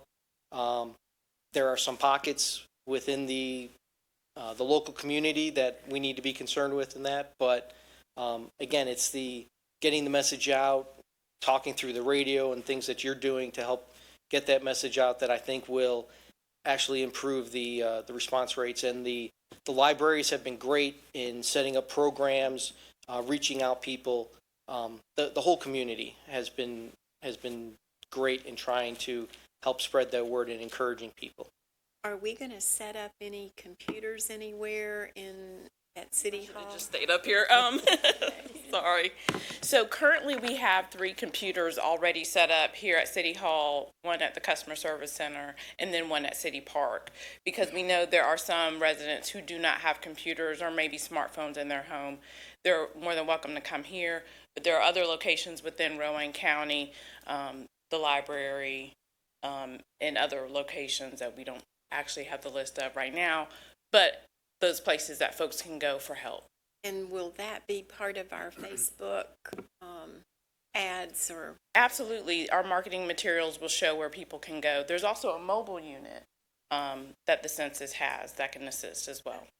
That's great. Are we doing anything like on Nixle or the little things we get text messages to that? Alerts. We do plan to send out an alert probably on April 1st, since that is Census Day. We don't want to send too many alerts using that program, but we definitely will send one on April 1st. Will that have a link to where you can fill it out online? Absolutely. There should be a link. If you don't have your number, that would be listed on your very first postcard or mailing you should still be able to register or self-respond that way. That's great. And the period, I know we say census day is April 1st, but people from March 12th through July 31st will still be able to self-respond. That'll be the last date that somebody can respond is July 31st. Any other questions? No, I just want to say thank you, and so much for being here, and Ms. McElroy and Ms. Brown. You all have really been on it with the census, and so just thank you, because you all have been very busy and very involved in getting the word out on behalf of the city of Salisbury. So They've been doing a tremendous job. Oh, yeah, without a doubt.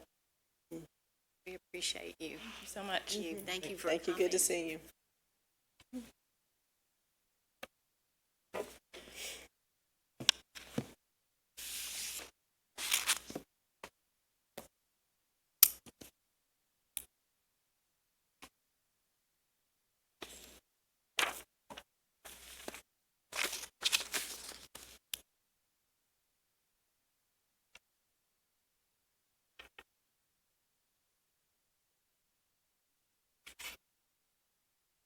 You're Mayor? up.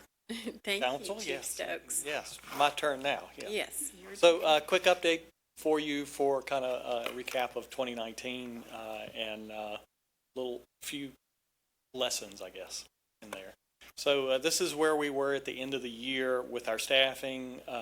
Those 5 BLET recruits are in field training now, so they've graduated and are out into training, and that one field trainee is out in patrol. So we had covered 2 of those 4 overhire positions that had been allocated by council some time ago. Actually, as of today, we have none of those filled. We're actually 4 positions down. Those 4 overhire positions are vacant. So we lost a couple people here the first of the year. One went to federal law enforcement and one went into private business.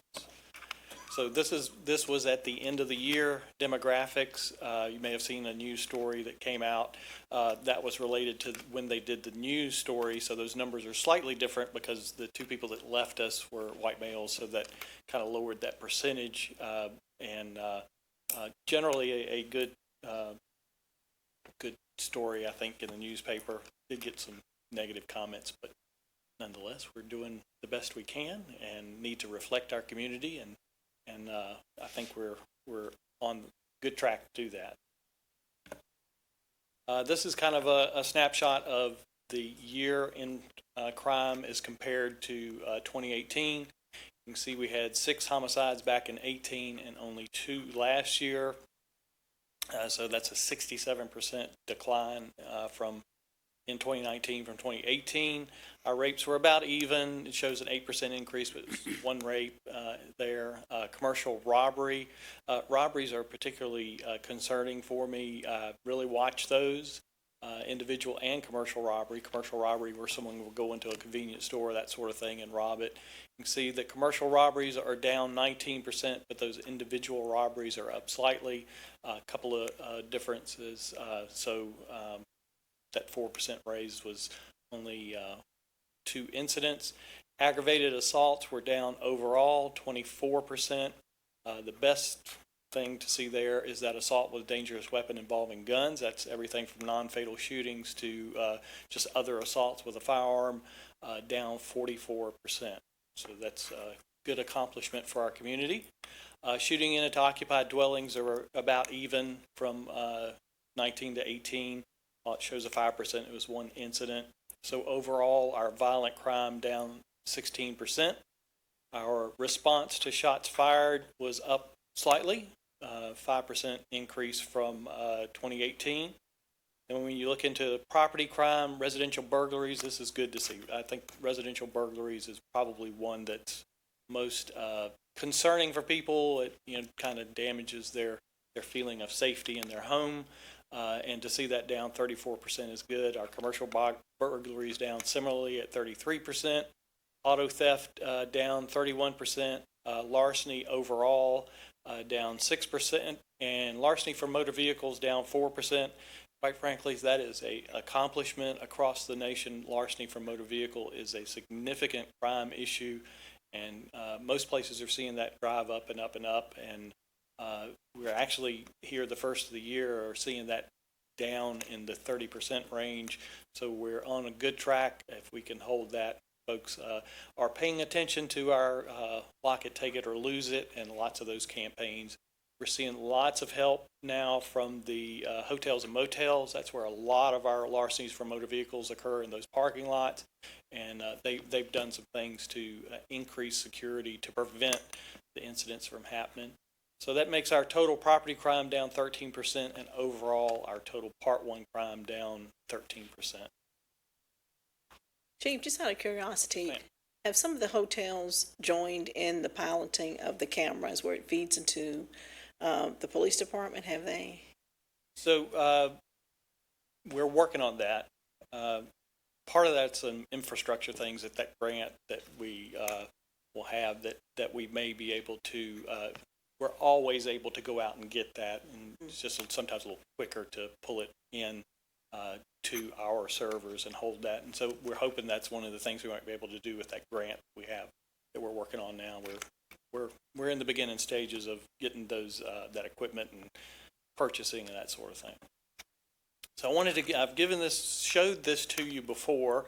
This is kind of historically our crime trend, but wanted you to notice that 2 homicide number there, it's been down to 1, but only a couple of times since 1999. So we're seeing that down in a really good direction. I need to hold that as well. Our total violent crime, I think last year, about mid-year, I said I'm expecting it to be kind of around in this area, but the community really worked. We worked to hold this down, and we are at a 20-year violent crime low, which is really good for our community. Just kind of a little better snapshot to show you. This is the gray bar is the average of 15, 16, 17, 2015, 2016, 2017, and then last year and this year. You can see that for those 3 years we averaged 8.7 homicides, and it has come down to the 2. Rapes is up a bit from that 3-year average and a little bit from last year. Robberies are fairly even, not significantly down. That includes both types, individual and commercial. And then aggravated assaults, as you can see here, we're seeing a good decline in those, and that includes even the aggravated assaults involving a firearm. But we'll go in a little bit more about firearm crime. Robberies with firearms up a bit and closer to that 3-year average from the 15, 16, 17. Shootings into occupied dwellings are kind of even there, 1 more than both last year and the average. So unfortunately holding steady on those shooting into occupied dwellings. Again, the assault with the gun, aggravated assaults with a gun, again, from a non-fatal shooting to just a simple pointing of a firearm is included in that category. As you can see, is down significantly. I made a little notation here. I think that did contribute to that, the partnership with the NAACP and some work that they did with us. Will that continue?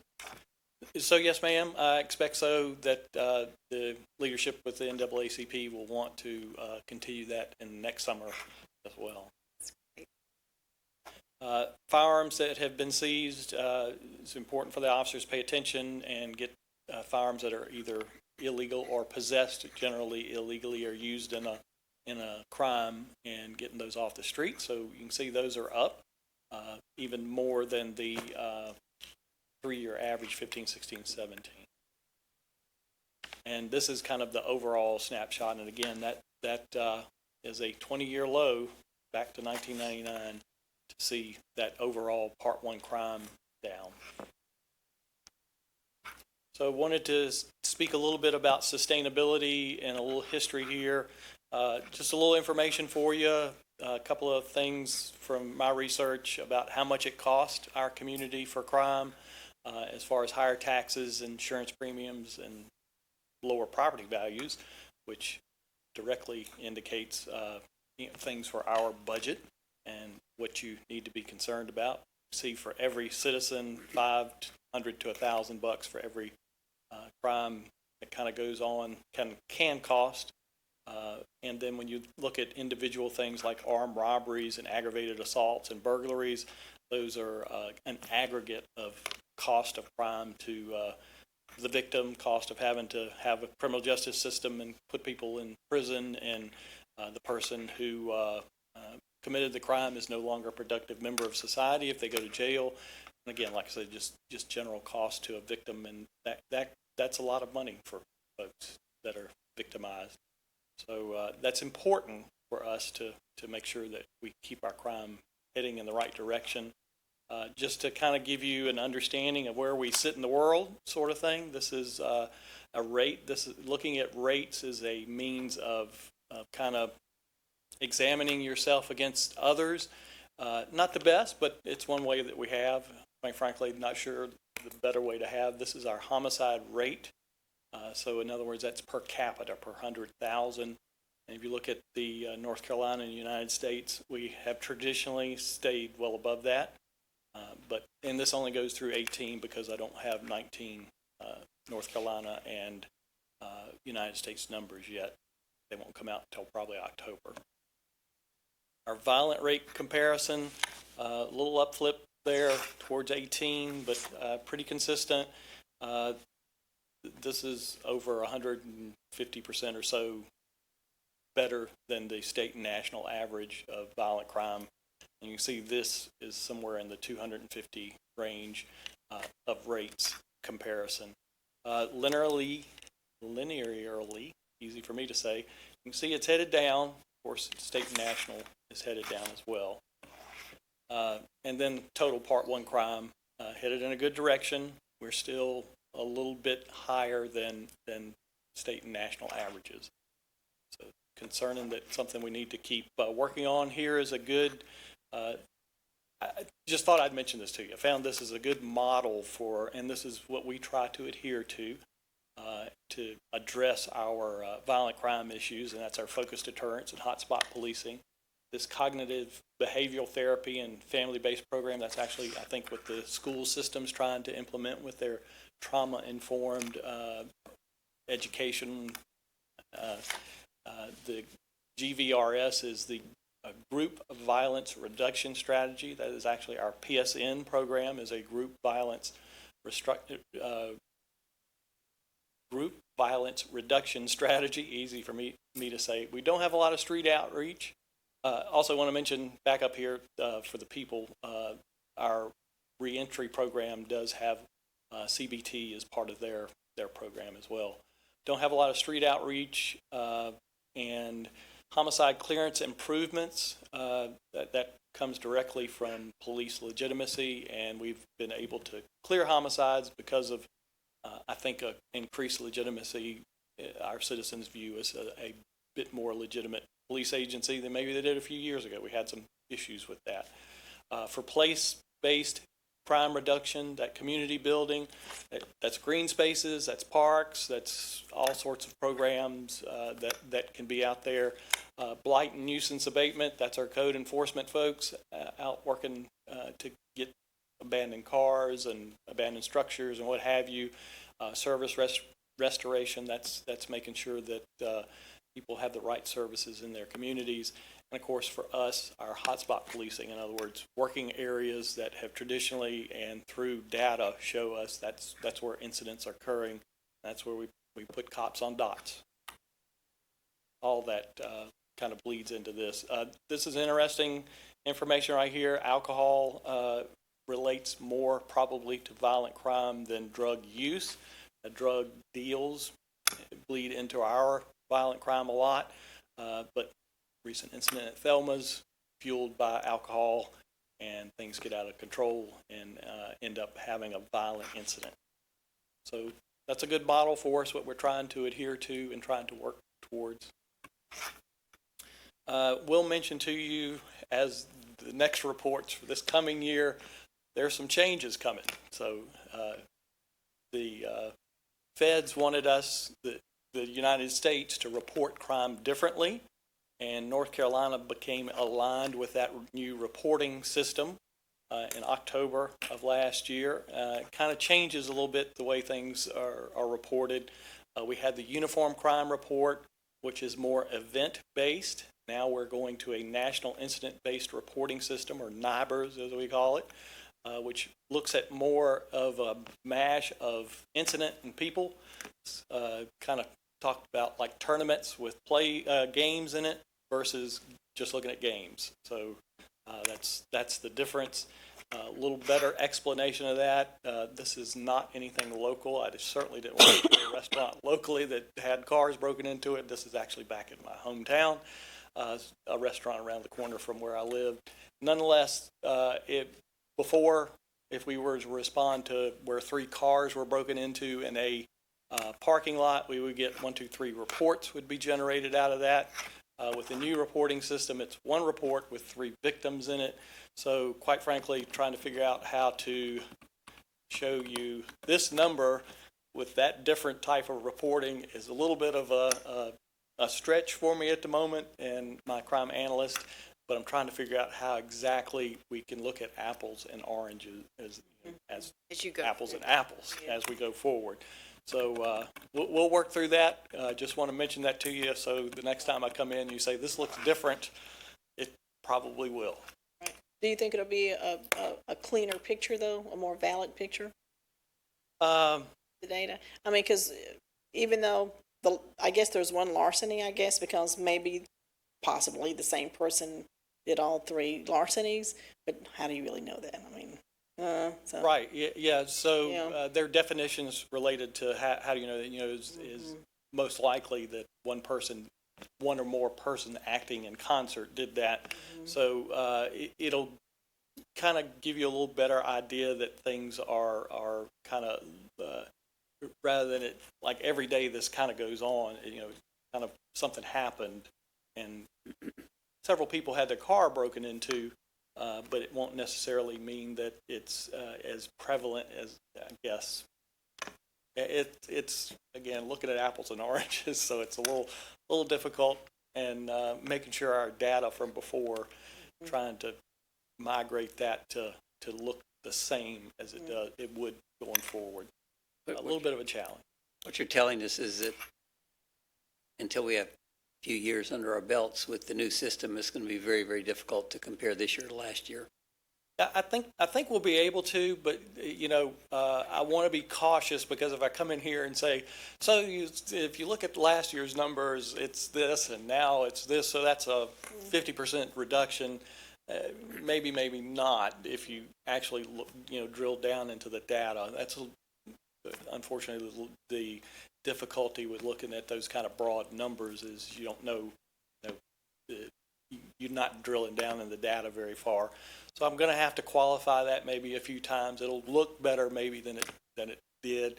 I hope it will be better than it is, but were we following I think you said a North Carolina paradigm or approach to the reporting requirements, right? This is from the FBI, from the Department of Justice. The new one's the FBI.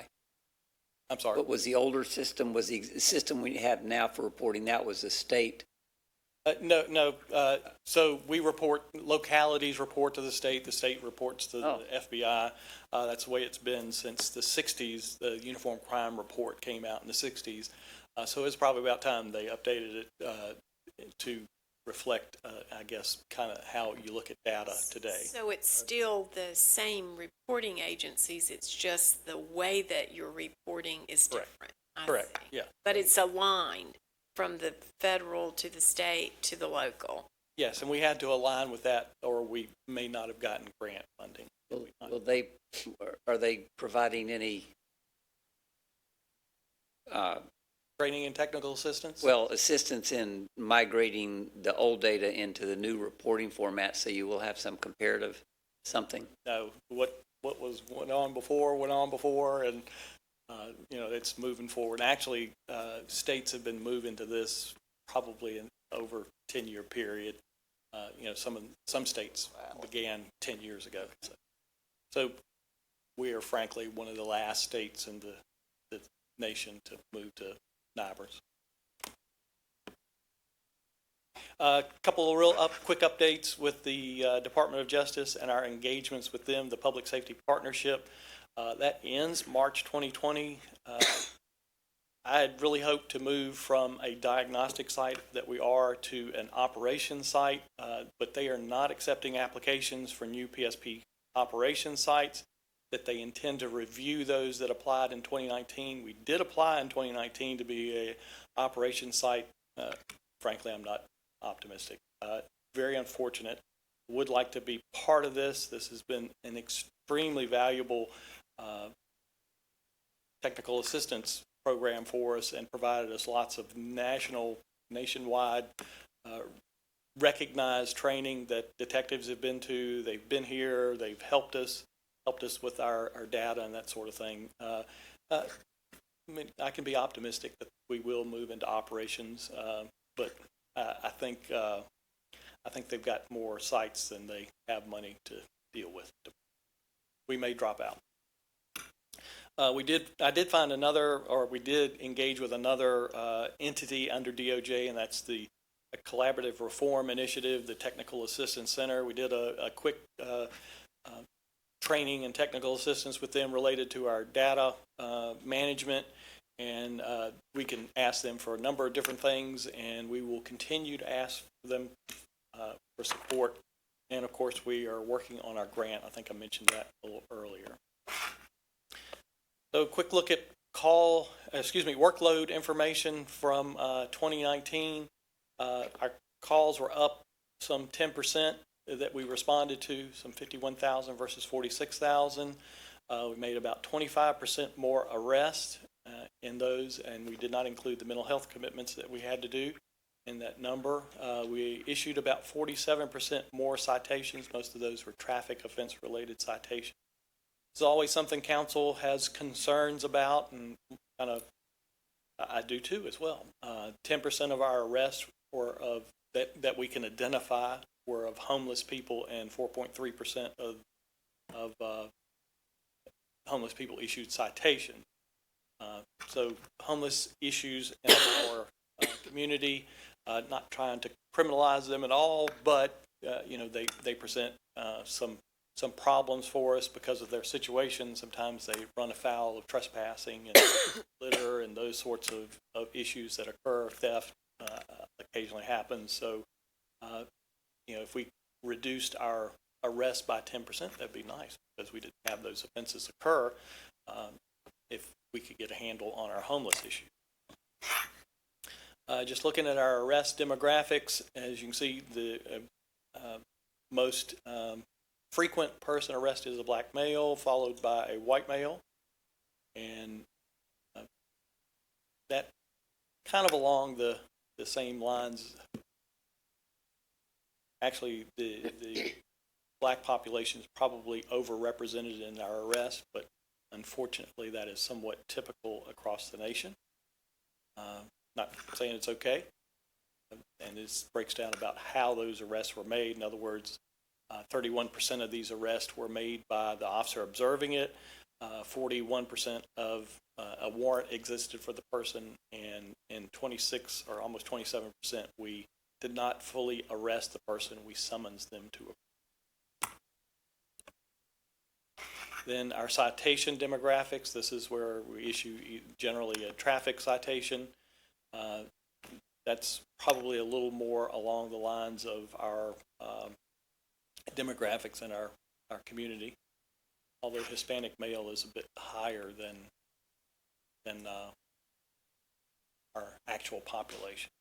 May I ask you a question, Chief? Yes, ma'am. So when I'm looking at these numbers, is the 1145, like for Hispanic males, is that the number of stops? No, that's citations issued. The number of citations issued. And the 24% means that it was 24% of the total was Hispanic males. Right. Okay. Haven't looked at that data very closely. Certainly, so police legitimacy has quite a bit of concern for me as the leader of the organization, and ensuring that we're not having a disparate impact on any demographic of the community. That people do things and they need to be held responsible. We're doing that appropriately. So I don't know that data, haven't drilled down into that, whether it's related to generally our immigrant community that's not documented, won't have driver's license. If it relates to that, I'm not quite sure what that is. Police legitimacy bleeds into crime control, and so it's important that we have that. Calls for service, kind of looking at those really quickly. Of course, the most frequent thing that we do is stop vehicles. Stopped about 6,100 of those. That was 11%, almost 12% of our workload, quote unquote. Foot patrol, as you can see, was a good 7.5%. That is a great way for us to reach into the community, and people are able to see officers out in their community. 911 hang-ups, butt calls, is 11%. That continues to be an issue for us to have to respond when somebody was accidentally dialing out, generally on their cell phone. Responding to suspicious persons, about 10% or so of our calls are when we respond to suspicious calls of suspicious people or vehicles. And then the last one being our vehicle collisions, accidents that occur in the city. Chief, I got a question. On the, earlier when you were reporting on the CAD shots fired piece, and then you kind of re-showed some calls there on, how is shots fired recorded? How do we report that? Just because somebody picked up the phone and said that? Correct, right, yes. So we go out, someone says they heard shots fired, may have heard several shots fired, and just that statistic is 0.63% of the total number of calls that so that 300 and some number is really less than 1% of our calls that we respond to. So we will go out. It is possible, but generally not every time, that if we were responded to a shots fired call and found where some crime had occurred where a shot was fired, that it would change that nature. That's not an exact science. Sometimes it happens, sometimes it doesn't. Nonetheless, we go out, we figure out what happened if we can. We may just check the neighborhood. If nothing else is heard, nobody wants to speak to us, that's all that would happen to it. We don't have any way to say, yes, this was a shot that was fired, or there was some other noise that you heard. I've watched those actually probably more than I should, even off duty a bit. And generally those calls that come in are multiple shots. So I would be hesitant to say that they are not legitimate shots being fired within the city. There certainly is a number of that, but exactly what that number is, I'm not sure, because I think I know what you're trying to ask.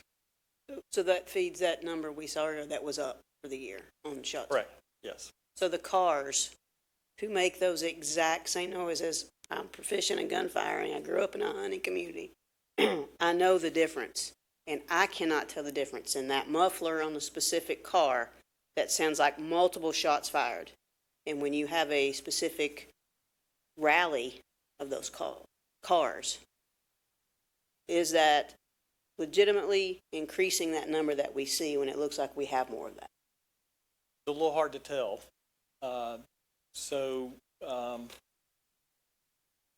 It's certainly possible when,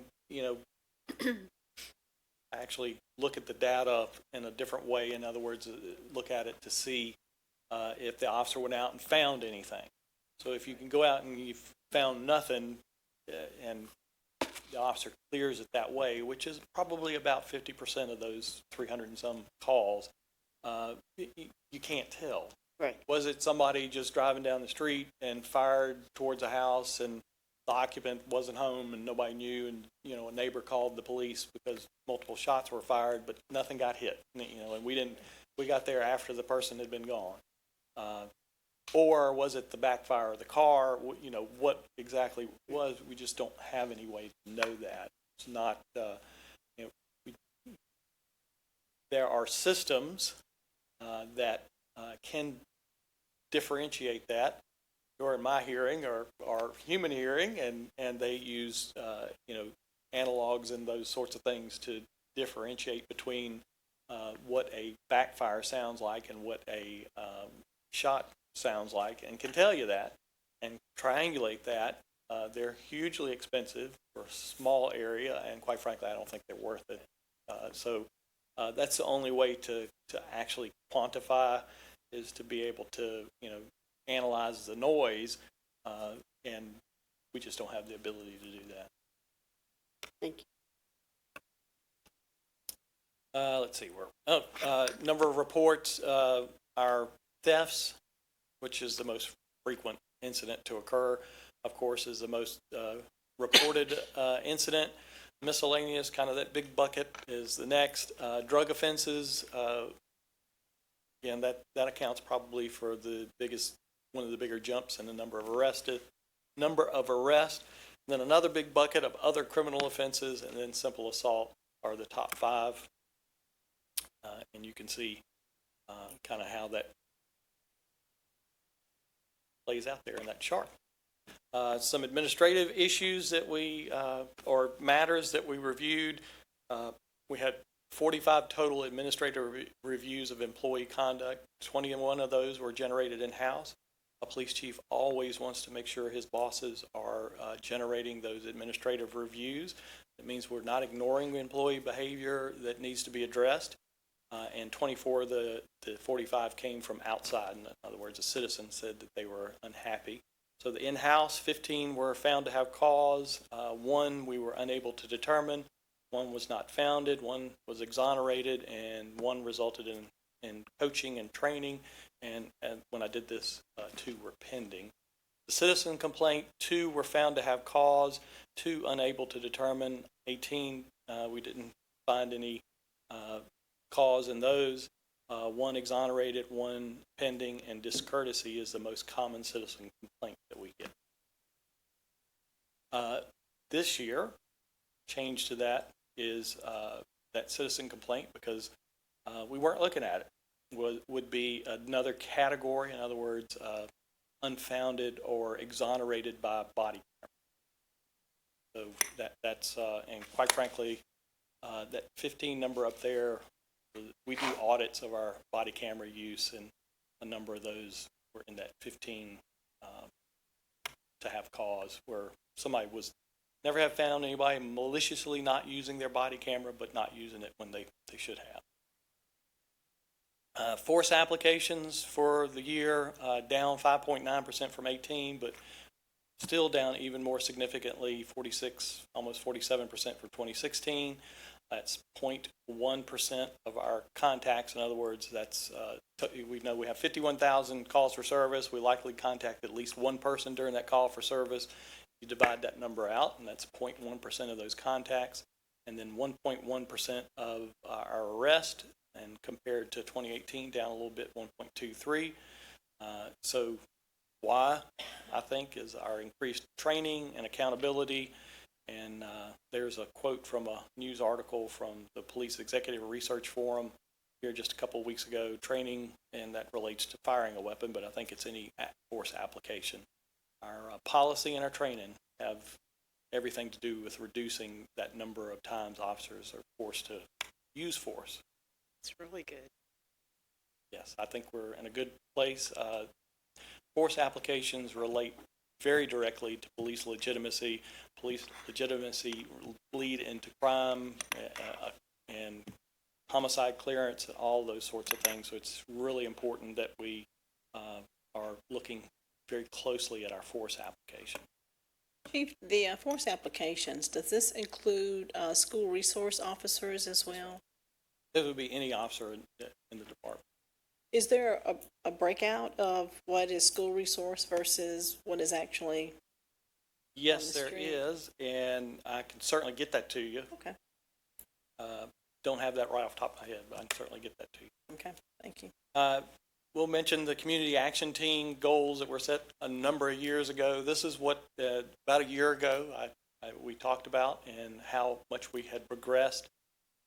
And we were about 5 positions down. We're about a 10% attrition rate. We're always going to be higher, and it seems it's just kind of law enforcement profession now. Reducing gun violence, we were down 40% in our homicides in 18 compared to 17, 19% in our assault with a dangerous weapon involving firearms, and our assignment to the ATF task force and PSN was really getting a good footing and working to integrate stratified policing. Here we are today, even better condition from what the community kind of told us through those action team goals that they wanted to see. We're at 100% staffing.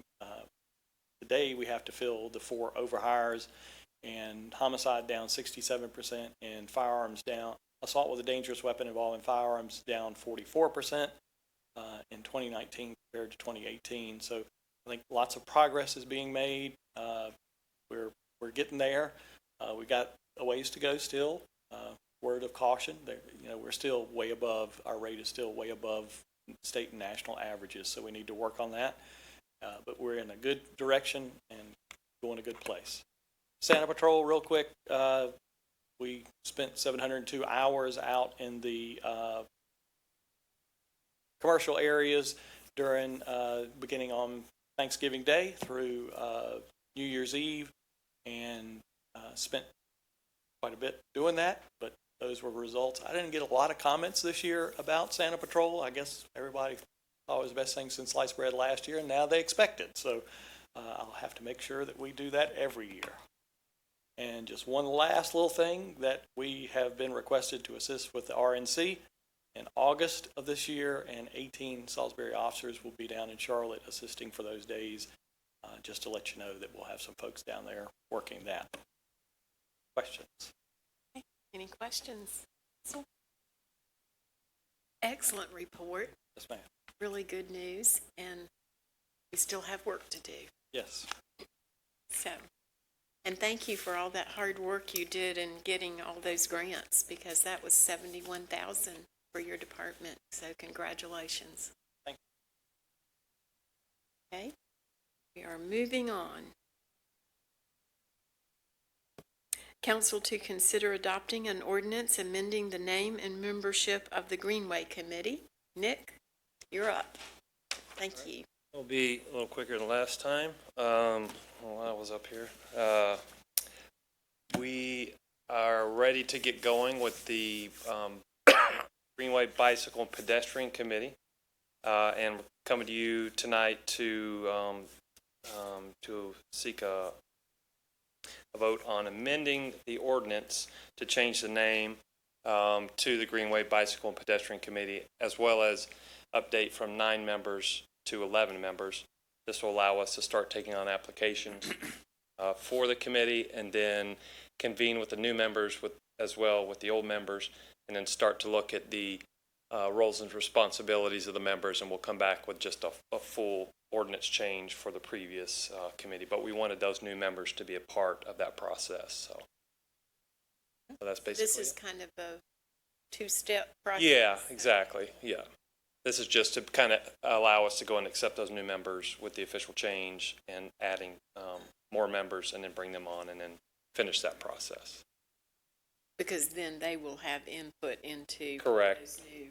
What their kind of responsibilities are, yeah. We didn't want to create those without them being in the process. That's good. I think that's really wise. So, council, any questions? I'll make a motion to adopt an ordinance amending Chapter 16, Article 5 of the Code of City Salisbury relating to the renaming of the Greenway Committee and the number of members serving on that committee. Okay, we have a motion. All those in favor, aye. Aye. Aye. All those opposed, no. Motion carries. Thank you. Thank you. We appreciate that. Yeah. Okay, we're up for council to consider appointments to various boards and commissions. So let's get that out. Mayor, for the Human Relations Commission and also for the Tree Board, I'd like to have an opportunity to get with them to see who they'd like to recommend. Okay, Okay. so you'd like to bring that next I'd time? like to bring that next We time. actually have time because Mhm. it doesn't start over until the 31st Right. of March. So that would be good. Okay. So thank you. Yes. I would say that, yes, I'd like a chance to review and you all as well, the application of the Community Appearance Commission. I would, however, on the Housing Advocacy Commission, request the reappointment of Ann Lyles. I know that she is listed as not eligible for reappointment. We have done these in the past. We have several projects that are happening between the Fair Housing Group, which is connected to the Housing Advocacy Commission as well, and would like to see some folks who want to continue on this path stay. So I would like to request that we reappoint Ann Lyles Okay. to the Housing Advocacy Commission. And where is Barbara Perry? She's not eligible or no? We have to, I've only had opportunity to talk to with Ms. Ann. Lyles, yes. Okay, so we're And I do know that Andrea Anders will not be looking for reappointment, so we will be looking to bring on some new people as well as hopefully maintaining. So you'll get with that committee and then come back to us again? Okay. All right, so we've done that. David, do you have any? But I would, excuse me. somebody make a motion. I'll make a motion to reappoint Ann Lyles to another term on the Housing Advocacy Commission. All those in favor, aye? Aye. All those opposed, no. Motion carries. Thank you. Anything else in your community? I have two to report. One is Transportation Advisory Board. Quentin Woodward is willing to serve another term. He's been on there for a number of years, very knowledgeable. He's been chairman, I think, 1 year, and he indicated a willingness to serve. And so just like council's pleasure on whether we would permit him to serve another term. Okay. So, And Rodney, I don't have my email in front of me, but the other two, Brandon and Tamara, both said they would serve. Is that correct? Isn't that correct? come up. We discussed this last time and we only meet quarterly, so. Quentin said he would serve another term, even though, and Brandon and Tamara both said they would serve as well. Tamara Walker indicated that she'd be willing to serve again. Mm-hmm. She was at the Transportation Advisory Board meeting. Brandon wasn't there unless you spoke with him. That's right. No, I haven't. So it was the two, Tamara Walker and Mr. Quentin Woodward. Well, I would nominate Both of them. Tamara Walker and Quentin Woodward to serve another term. All those in favor, aye? Aye. Okay. And we only meet quarterly. Right. Would you reach out? Would you reach out to Brandon or I will. or let me know and I can an email address or whatever? And I will. No problem. You know him better than I do, so appreciate that. Thank you. Thank you. Okay. And on planning board, there's some other folks. First of all, there's another vacancy, and Dennis Lunsford resigned. So there are actually 3 vacancies, and I've been talking to some of these folks. I'll get back to you on that. I mean, I've reached out to the chair. You know, it's his recommendation. He's going to get back. Does anyone else have anything tonight? Okay. Nick, on the Parks and Recs, will you ask, I missed the last meeting because I had a conflict with another meeting, but can you ask Amy Brown to find out if they have some recommendations? As far as, because I know we have a couple that are coming up, and so we'd like them in the next week or two.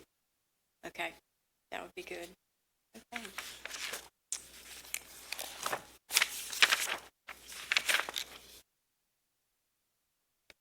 So if no one else has anything on that, city attorney's report?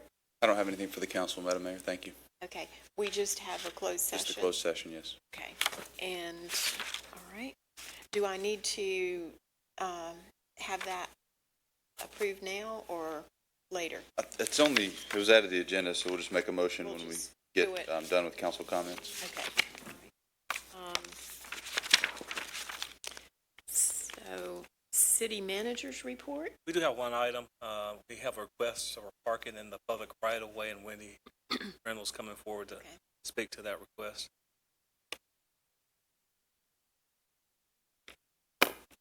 Evening. We had a request at the end of last week for this, so thank you for the addition to the agenda. There are two buildings that are currently being worked on in the downtown area by this particular builder, 112 and 114 East Ennis and 120 East Ennis. So Central Piedmont Builders is the prime contractor, and they have actually been using some spaces in this public lot, our Central City lot, to cross from Smoke Pit and behind the old Bernhardt Hardware. And we have discussed with him the use of those spaces. He's actually made a request for some spaces within that lot. However, we don't have a way to bring that for you for approval at this time. So we will be working with the contractor to try to resolve that situation. That may come back in the future. But we can approve through our ordinance for right-of-way use permits 2 spaces on East Ennis Street directly in front of one of the buildings that he's working on. And he has requested the use of those 2 spaces through the end of August. And are there any businesses that are open in that? No, the building's currently vacant. Okay. And he's And so renovating he's upstairs and actually down, renovating yes. it. Okay. That's the jewelry store. It is the OKD Jewelers, yes. Doesn't that have 3 spaces already designated to it behind it? So if you can see on this parcel, they do own, this is private, this is not part of the public parking. So they do own 3 spaces here and 2 here. They currently have a dumpster in this location, and they are utilizing the spaces behind the building as well. So you're saying they need an additional 2 through August? They have requested those additional 2 spaces on Ennis Street. That's correct. Have we talked to that? There's a brand new business next door, the ladies' clothing shop. Have we talked to them about what their reaction is? We have not. So our ordinance does allow the request of the spaces directly adjacent to the building. If he would expand further in the right-of-way, then written permission would be requested from other businesses. But going by the ordinance, no. Say that again, Wendy, I didn't follow. So the way the ordinance is written currently, someone can ask for spaces directly adjacent to the property where they're working. So in this case, these spaces are directly adjacent to the 112 and 114.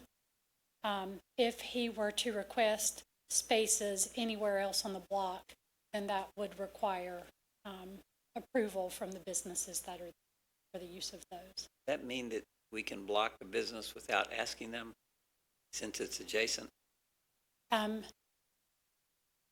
So I may be missing something. Is the business in one of these buildings? Because it was my understanding that closed. There are no these are vacant. So The new clothing store is that kind of gray building. So this one. Okay. Then there are still parking spaces up there and behind it.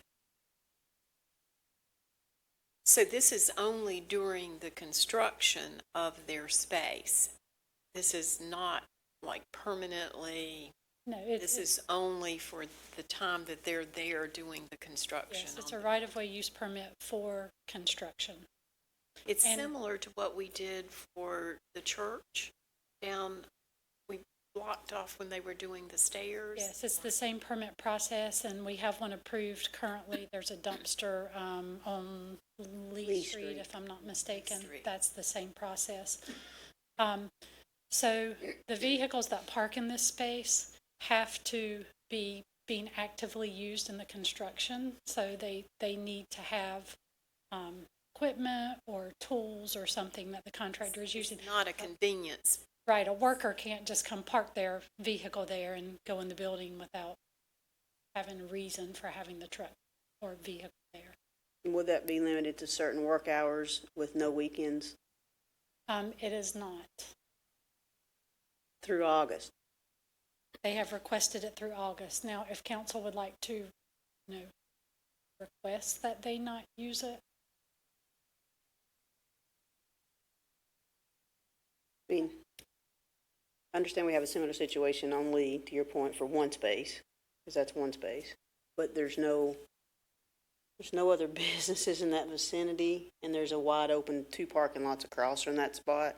I mean, this is the main drag coming into town. That's through August, that's the big one.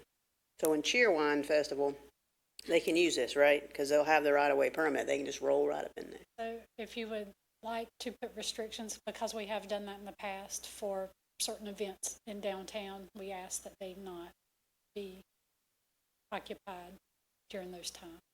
I mean, obviously, we want to work with these people. They're trying to fix up a building. They're investing in downtown. That's not the point of this, right? That's not. It's a good point. I mean, I wanted to, just to tag on to what Councilman Sheffield said. Is it possible that we do a smaller amount of time, thinking that, that if they're done, why do we need to tie it up for so long? I mean, It's a long. We could do it and come back for a renewal if they see the need for that. Yeah, I mean, in weekends, I don't think they should have it. Personally, I don't think they should have it on weekends, because to your point, there is a business right there, David, that's new. yeah. I mean, I kind of agree. I mean, could we say that we're willing to do it for during the week, regular time? I mean, because more than likely, they're not going to have everybody working on the weekend. So they would have those other 3 spaces that are in the back. Yes, again, those are on private property, so they can use those at any time.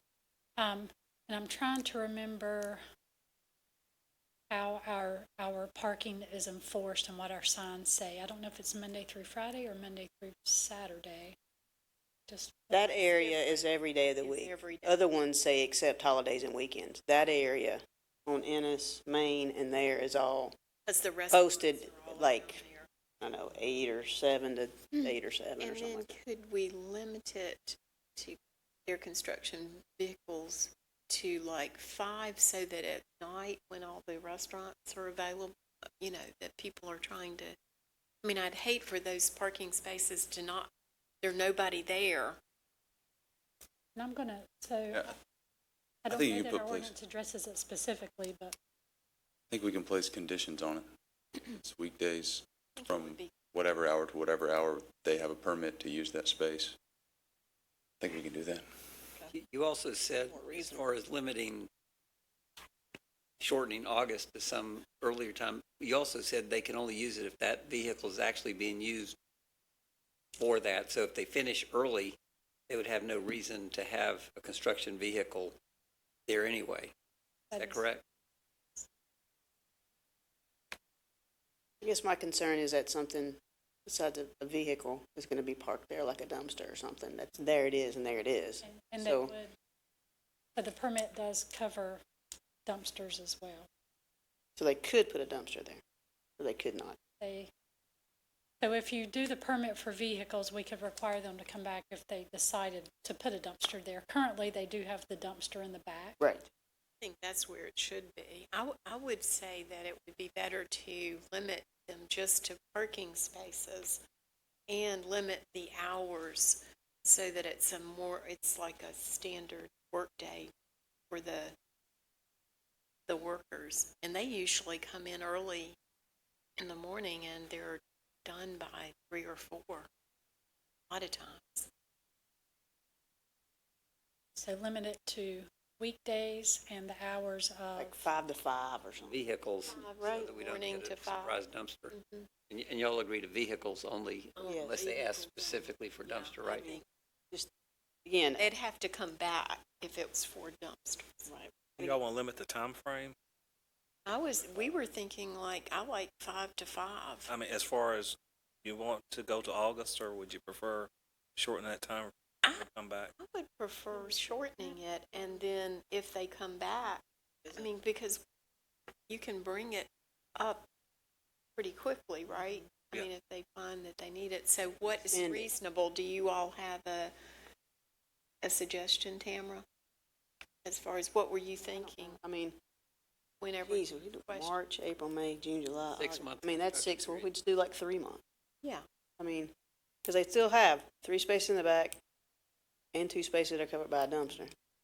Again, I don't want to, personally, I don't want the message to be, we don't want to work with you, make this difficult, but we also have to consider, we already have a need for parking spaces downtown, and this is real estate right there. That's really prime. So through May. Yeah, And through with the May. understanding. Yeah, through May, yeah. And with the understanding that the Cheerwine Festival may impact. May impact. If we limit it to weekends, then that wouldn't affect any festivals, really. Planning on Friday. That's true.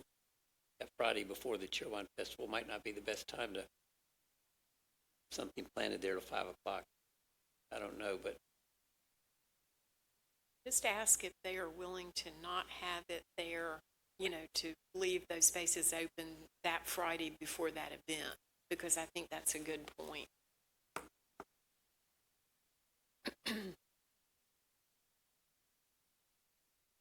And so they have requested multiple spaces. They've requested more than I've brought before you. So again, we'll be working with the contractor to try to get details on the need for those and a way to accommodate them while looking out for the public parking availability. Okay. But this is all we're dealing with. This is all you're doing this evening with the ordinance. So do you need a vote on that? So yes, we would need a vote on whether or not to approve a parking permit with the conditions established. Okay. Do I hear a okay, so that's a motion. All those in favor, aye? Aye. Any opposed? Okay, motion carries. Okay, thank you, Wendy. Wendy, I would just, before you bring back their other request, other buildings downtown have had significant renovations. Did you bring up the history on what we've given people in the past and things like that, so we'll know what we're looking at? Thank you. Thank you. Okay, we're on to mayor's announcements. Community Planning Service is hosting 3 open house input sessions for members of the community to weigh in on a vision for the Forward 2040 Comprehensive Plan to help prioritize housing and community development needs for the 5-year consolidated plan and to learn about the 2020 census. Visit the Park Avenue Community Center at 632 Park Avenue on Wednesday, February 19th from 9 a.m. until 11 a.m. La Alcancia Grocery Store at 3023 South Main Street on Monday, February 24th from 6 p.m. until 8 p.m. or the Salisbury Customer Service Center at 1415 South Martin Luther King Jr. Avenue on Wednesday, February 26th from 9 a.m. until 11 a.m. to share ideas. Any council comments? just Wendy reminded me of something. Josh Barnhart, we bumped into each other at something, and turns out that he works with Wells Fargo, and he knew the property people that are towing cars over, behind the Wells Fargo building, and he reached out to them and say, hey, he knew the guy in charge, and he reached out and said, can you quit towing people after 5 o'clock? And the answer was absolutely not. He says, we're not going to tow anybody before 5 o'clock, but we're going to keep towing in after 5 o'clock. Josh said that's the best he could get out of them. I mean, they just said, no, we're going to tow. So we know the new owners have said that that'll be available to the public after 5 o'clock. So we just hope it closes really soon. Yeah. Any other council? I'd just like to thank Chief Stokes and all the people that work at the Salisbury Police Department. I think the highlight there was, we did hit below a 20-year low on our overall crime. Obviously, there's work to be done. There always will be anytime there's one crime. But thank you all for your efforts in proving that that's even below 20 years. Not we hit it, but we dropped well below what you had predicted. So thank you. And obviously, you had a lot of programs in place that made that happen. So thank you for that. That's all I'm going to say tonight. Thank you. And I just did Chief Stokes for all the great work the police department is doing. I always want to thank the staff for everything that you do here. I just want to thank you also for your kind expressions of sympathy during the loss of my brother. Thank you for the cards that were sent and your prayers and phone calls and visits. So just thank you very much. Yeah, thanks so much. I just echo that. I won't repeat it, but absolutely so important to this community. And I think it shows that council's vote to improve the budget of the police department has made significant difference, as well as all of the programs that you've been able to establish and the employees that you've been able to train. Foot patrols seem to have a big impact as well, so. I'm excited about the bicycles too. So thank you so much. I just wanted to give a small report on, we had a meeting today that went very well with Jonathan Bullock, who is the Vice President of Development with Hotwire. We entertained Brendan Carr, who is a FCC commissioner who toured the facility and was very impressed with this model of public-private partnership as a way to improve access for community in terms of broadband. And David Post was there. I don't know if you have any particular. I'll just say one thing, that he was really impressed with what we're doing, and he's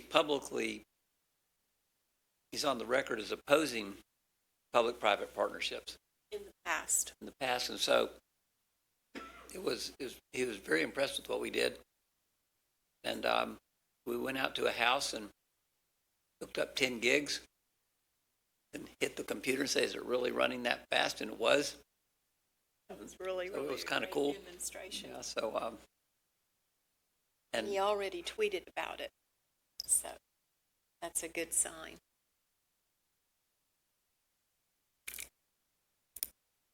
Yeah, I would just echo what you said. He was impressed, and it was good to have him here. It was good to be on the FCC's radar. The fact that we're doing something. I mean, we also mentioned kind of sideways that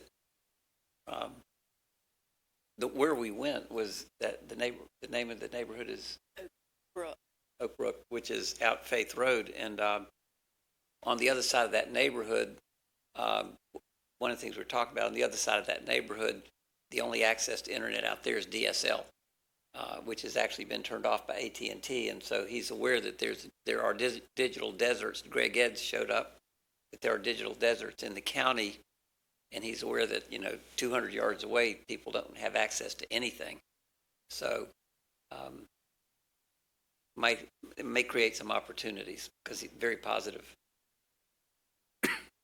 And then one other thing.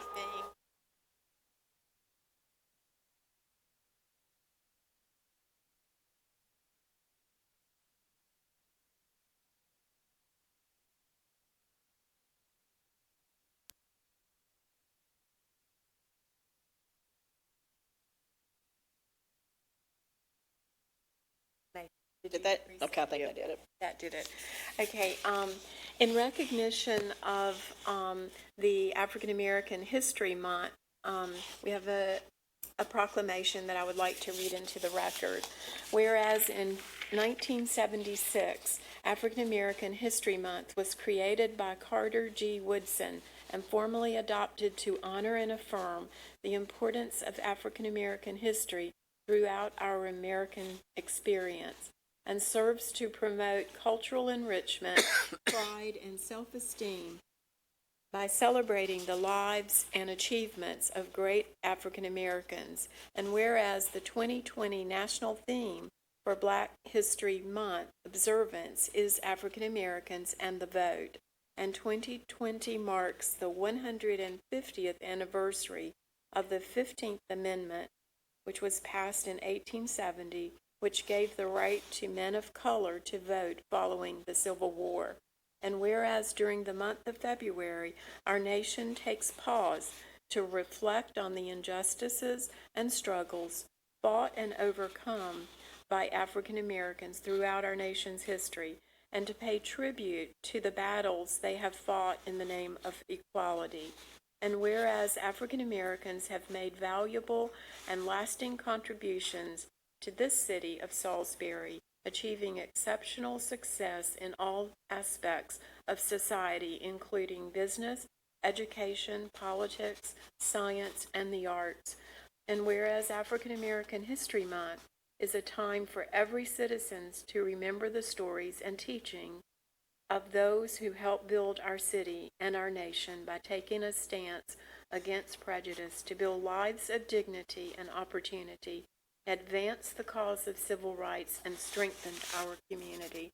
Now, therefore, I, Karen K. Alexander, Mayor of the City of Salisbury, North Carolina, and Salisbury City Council, do hereby proclaim the month of February 2020 as African American History Month in Salisbury, and encourage all citizens to reflect on past successes and challenges of African Americans and look to the future to continue to improve society, that we live up to the ideals of freedom, equality, and justice.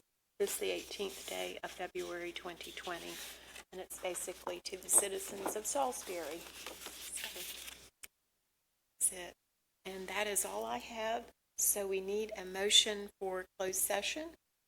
We need to cite the, I don't know if. Okay, I have that, just, 43.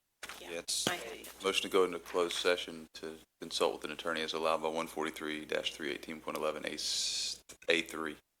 Okay, We can, a I motion. You can accept that amendment. And we have a motion. All those in favor, aye. Aye. And all those opposed? Is no opposition, so we will go into closed session.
So, we took no action, and I guess the only thing we have left is, do I hear a motion to adjourn?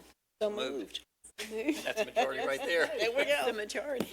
Okay, aye, we are adjourned. Thank you. Thank you.